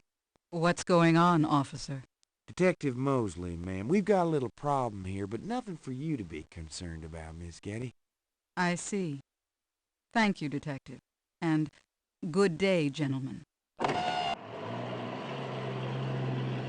Whoa, I'm in love. Forget it. That's Malia Getty. She's about as far out of your reach as the moon.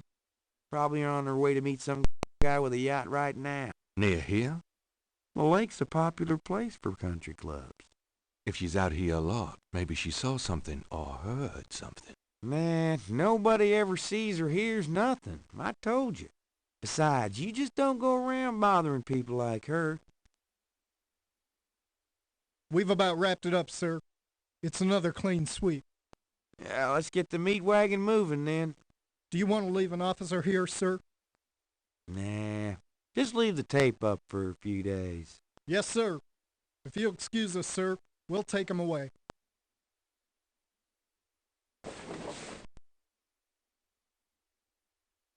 Stick around and take notes for the book if you want. Watch out for the muck in the water moccasins, though. I'll be back at the station. Stop by if you want to go over the case some more. Thanks.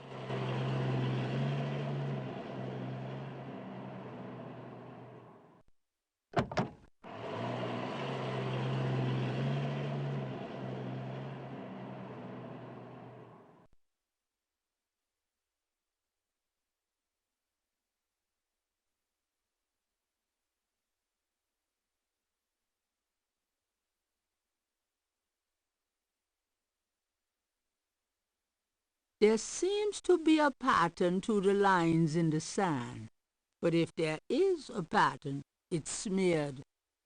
There's only one small area that's clearly defined. Out, damn the spot. Will these pristine banks ne'er be cleaned again? Gabriel is on the sand and clay shore of Lake Pontchartrain, at a site where some poor bastard got to see who the voodoo murderers really are. The site is now deserted. Lake Pontchartrain is impressive. It measures 24 miles across and stretches as far as the eye can see. But you wouldn't want to swim in it. Gabriel is on the sand. The site is now deserted. The banks of Lake Pontchartrain are rich with clay deposits.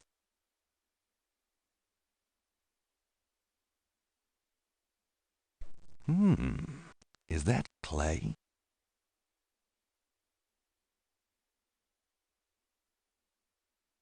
Yuck.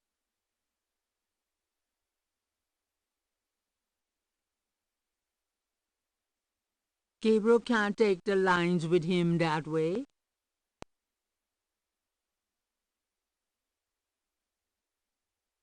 Gabriel is the site. Gabriel, the site. Patches of out. Gabriel, the site. Lake Shore Drive runs round the entire lake. This is a particularly lonely stretch, but it's still a public road. Patches of grass, patches of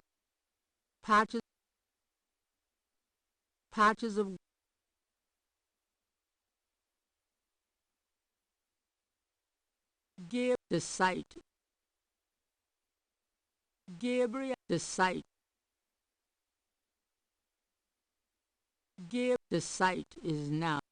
Gabriel, the site. Patches of Gabriel, the site. The trees on the banks of the lake are mostly oak and elm, very old.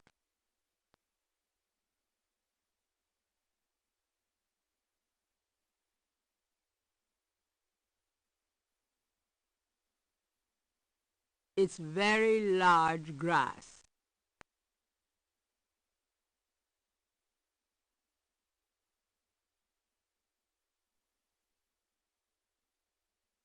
It's very large grass. It's very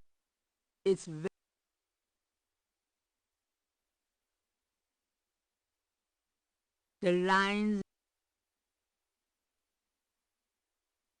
It's extremely big sand.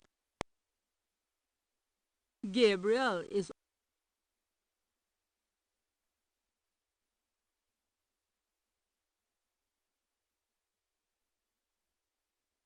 Gabriel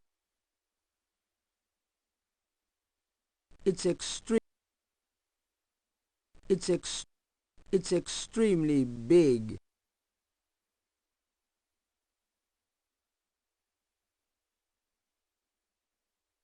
It's very large.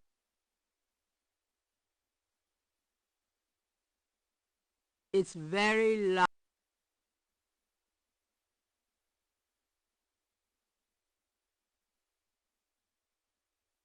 very large grass. There's nothing worth magnifying in that particular. The lines in the sand are fairly large.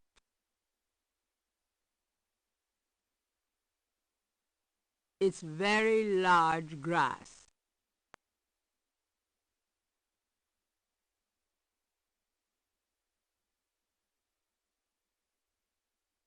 It's extremely big sand.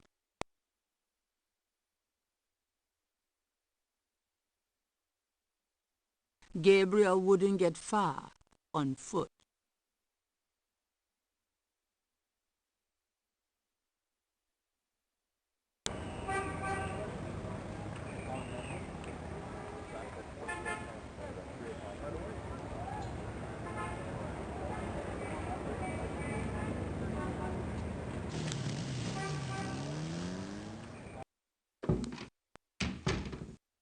I knew you'd miss me, so I came back. The excitement of seeing you is killing me.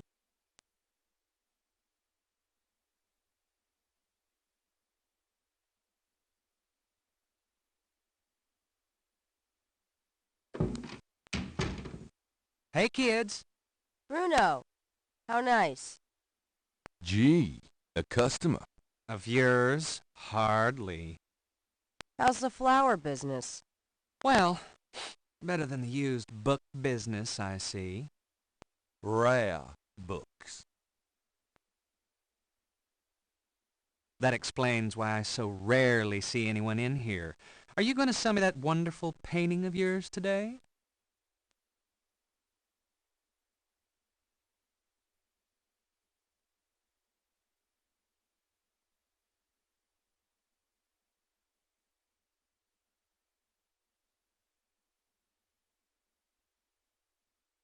Gee, is today the day that hell freezes over?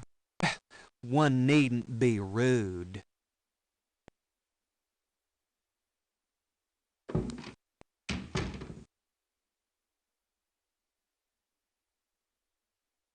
Three snakes in a skull. Gabriel's father painted it. What a wacky offbeat kind of guy Daddy was. The books on the... Grace likes the little banker's lamp. She has the soul of an accountant. St. George's books could use some serious renovation, but Gabriel likes to think that the place has character. Gabriel doesn't even... There is no... Gabriel cannot... St. George's book. Today's new... The books on the table have old medical. The top of the desk is gray. The desk cute gag.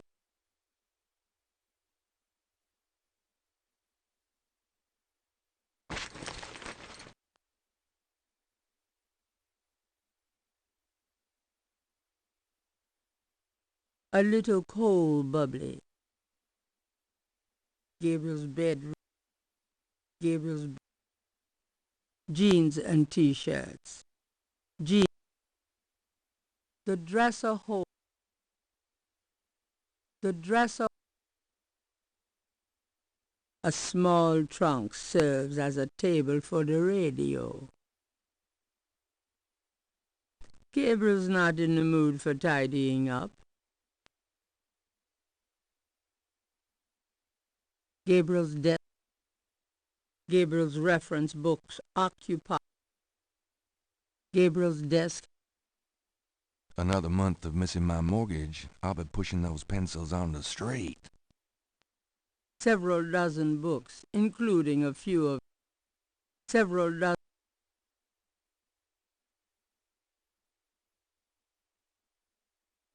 It's Gabriel. I really got to get around to cleaning up in there.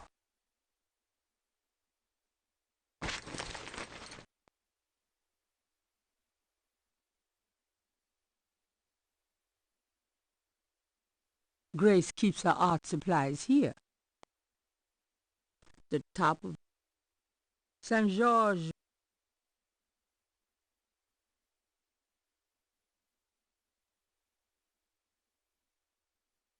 The shop's The top shelf contains a set of German books that once belonged to Gabriel's grandfather. The bookshelves don't open. You've been watching too many old horror movies. The books cannot be operated.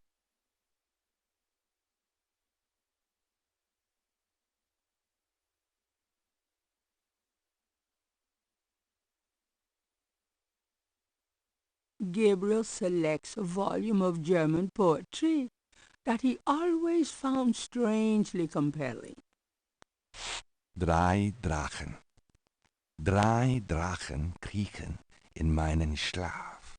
Die Ziele wollen sie lebendig zum Fraß.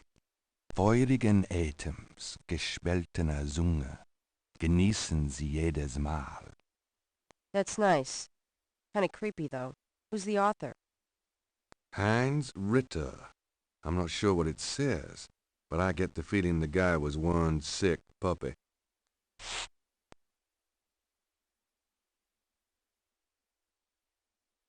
The top shelf contained books on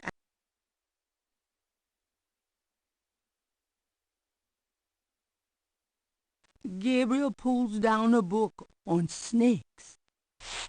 Snakes are legless reptiles. Some snakes kill their prey with poison, some by constriction.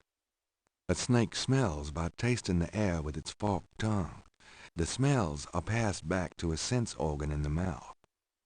Constrictor snakes, however, sense their prey by vibration.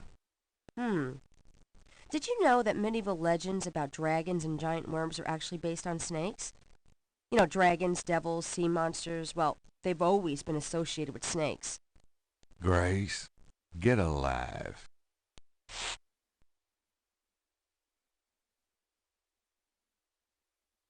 The top shelf contained books on animals, including snakes and other reptiles. That shelf contains historical references. That shelf holds used copies of the Dime Strife series, secrets of unsolved ancient UFO mysteries and such. They just leap out the door.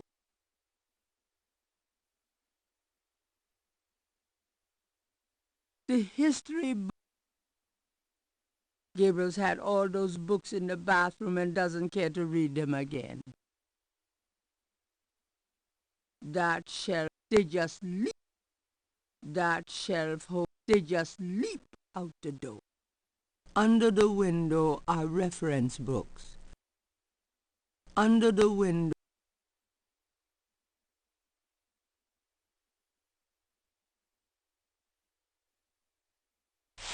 Gabriel leafs through a German-English dictionary. Let's see, Mittag means midday, noon.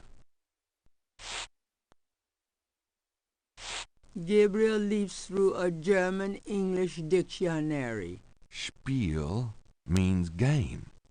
Interesting. Gabriel leafs through a German-English dictionary. Himmel means heaven. Uh-huh.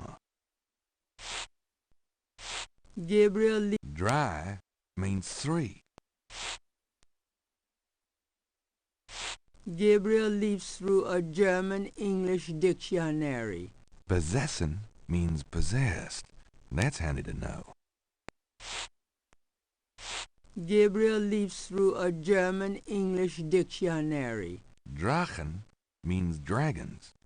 I wonder if Mosley would know he was being insulted if I called him Drachenbreath.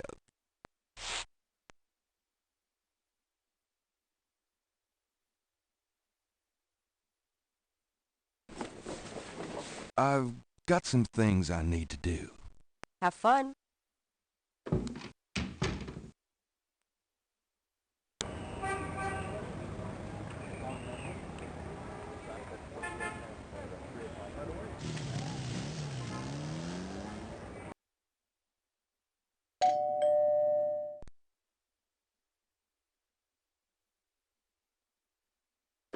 It's my favorite grandson. How nice.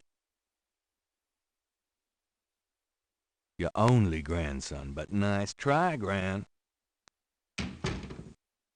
Make yourself at home, son.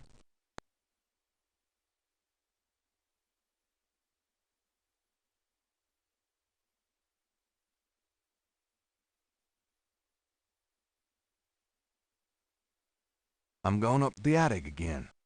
Enjoy yourself, dear.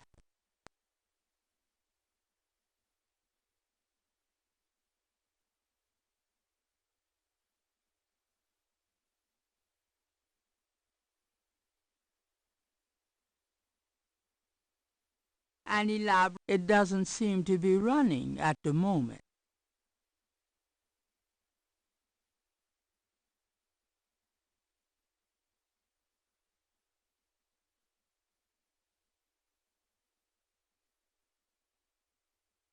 The face of the clock.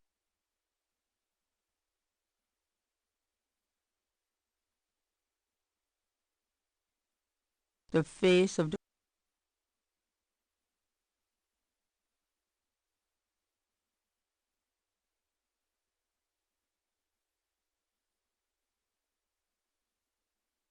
Gabriel doesn't want to take the clock. Nothing happens. The hands do not appear to have any mechanical function other than to move.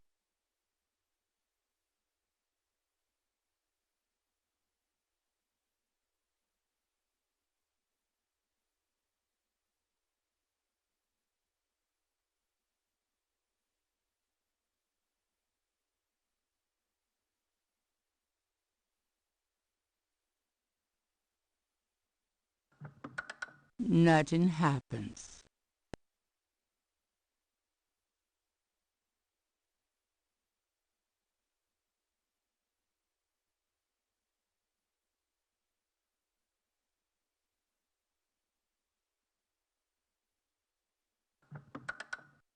Granddaddy, you old fox.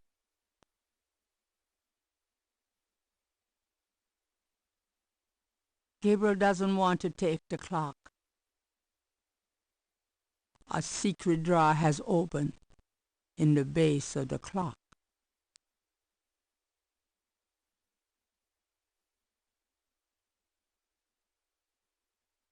The letter is written in German, but Gabriel determines what he can about it.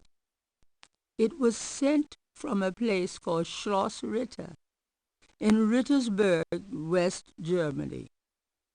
The letter is addressed to mein Sohn Heinz and signed Wilhelm Ritter. One of the recurring words strewn throughout the letter is the word Schattenjäger. The only thing that Gabriel can decipher about the letter is a sense of urgency in the handwriting and in the heavy use of quill-tip bold strokes and underlining.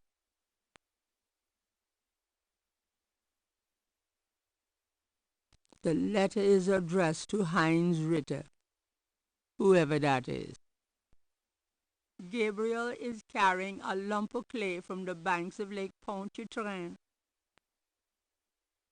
The old photographs show Gabriel's grandfather with two other men that Gabriel has not identified. The old photograph.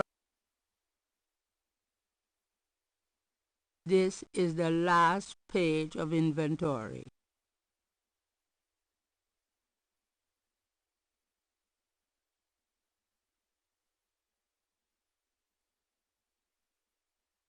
a secret.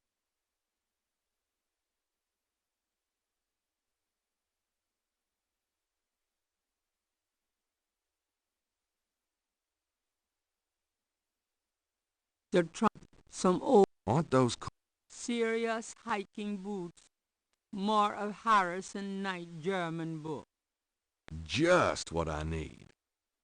and a bundle of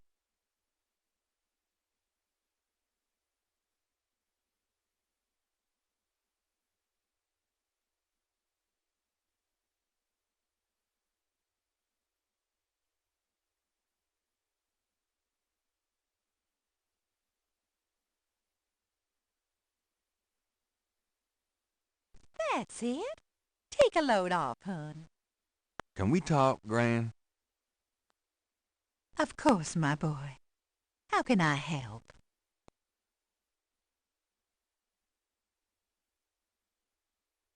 Have you ever heard of a Schottenjäger? Schottenjäger? Schottenjäger. How odd, Gabriel. I haven't heard that word in years.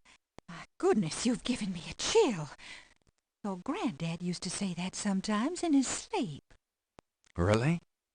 Do you know what it means? No, I'm afraid not. I asked him about it once. I don't think he answered me. Odd. Thanks, Gran. Do you know anyone named Heinz Ritter? Heinz Ritter. Oh, Gabriel, where did you hear that name? I found a letter in Granddaddy's clock. I promised I'd never tell you or your father. But I suppose it doesn't matter now. Tell me, Gran. Your granddad's name was Heinz Ritter before he came to America. He changed it to Harrison Knight legally when he arrived. Why did Granddad change his name? I don't know. I tried to ask him about his family, his life before America, but he didn't want to talk about it. He never even told me about his name change. I found out one day when I saw his passport in a drawer. Since he obviously found it painful, I never questioned him about it. But I'm sure it wasn't trouble with the law. Your granddad was the best man I ever knew. Didn't Granddad ever say anything about his past or his family? Only that his family was crazy, and that he never wanted to see them again. He believed in some family curse, thought that he could spare Philip and Philip's children from what he called old nightmares. Whatever Harrison wanted to spare you, though, it cost him plenty. He never did sleep well, and he would often get a far-away, guilty look in his eyes. He was wrestling with something he thought he should be doing, someplace he thought he ought to be. I don't know how he could think that he should be anywhere but with me and our child. It's a terrible way to live. Do you know anything else about Heinz Ritter? I've told you all I know about your granddad's past. Have you ever heard of a Schottenjäger? I don't know what else to tell you, dear.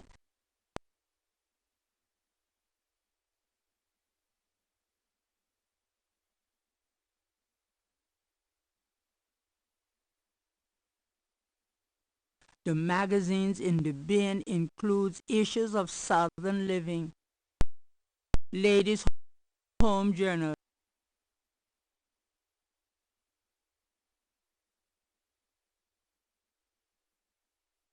Well, Gran, I better get going. All right, dear.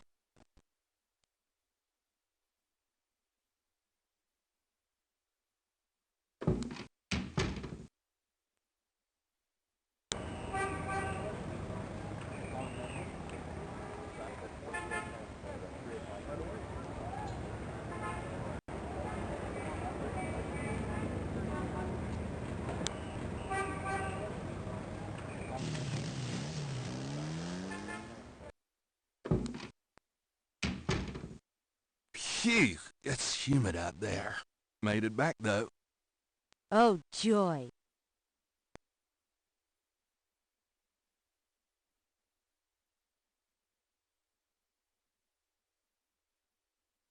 Got a minute, Grace? What's up?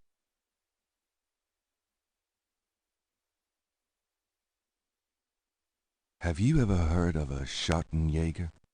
No. Is that a voodoo word? I don't think so. It's German. No, but it has a nice ring, doesn't it? Schottenjäger. Could you do some... Sure. Well, Could you see what you can find out about a woman named Malia Getty?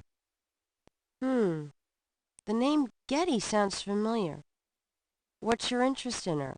Oh, just, stuff about the voodoo murders. If you could get an address... They're murders. Right. I'll see what I can find out. Anything else? I can't think of... Okay. Do you have Nope. Do you know... No. Sounds French, though.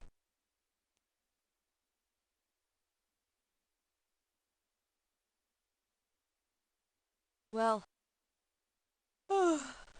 it's about closing time. So it is. Good night, Gracie. Good night, Gabriel. And try not to dream, okay?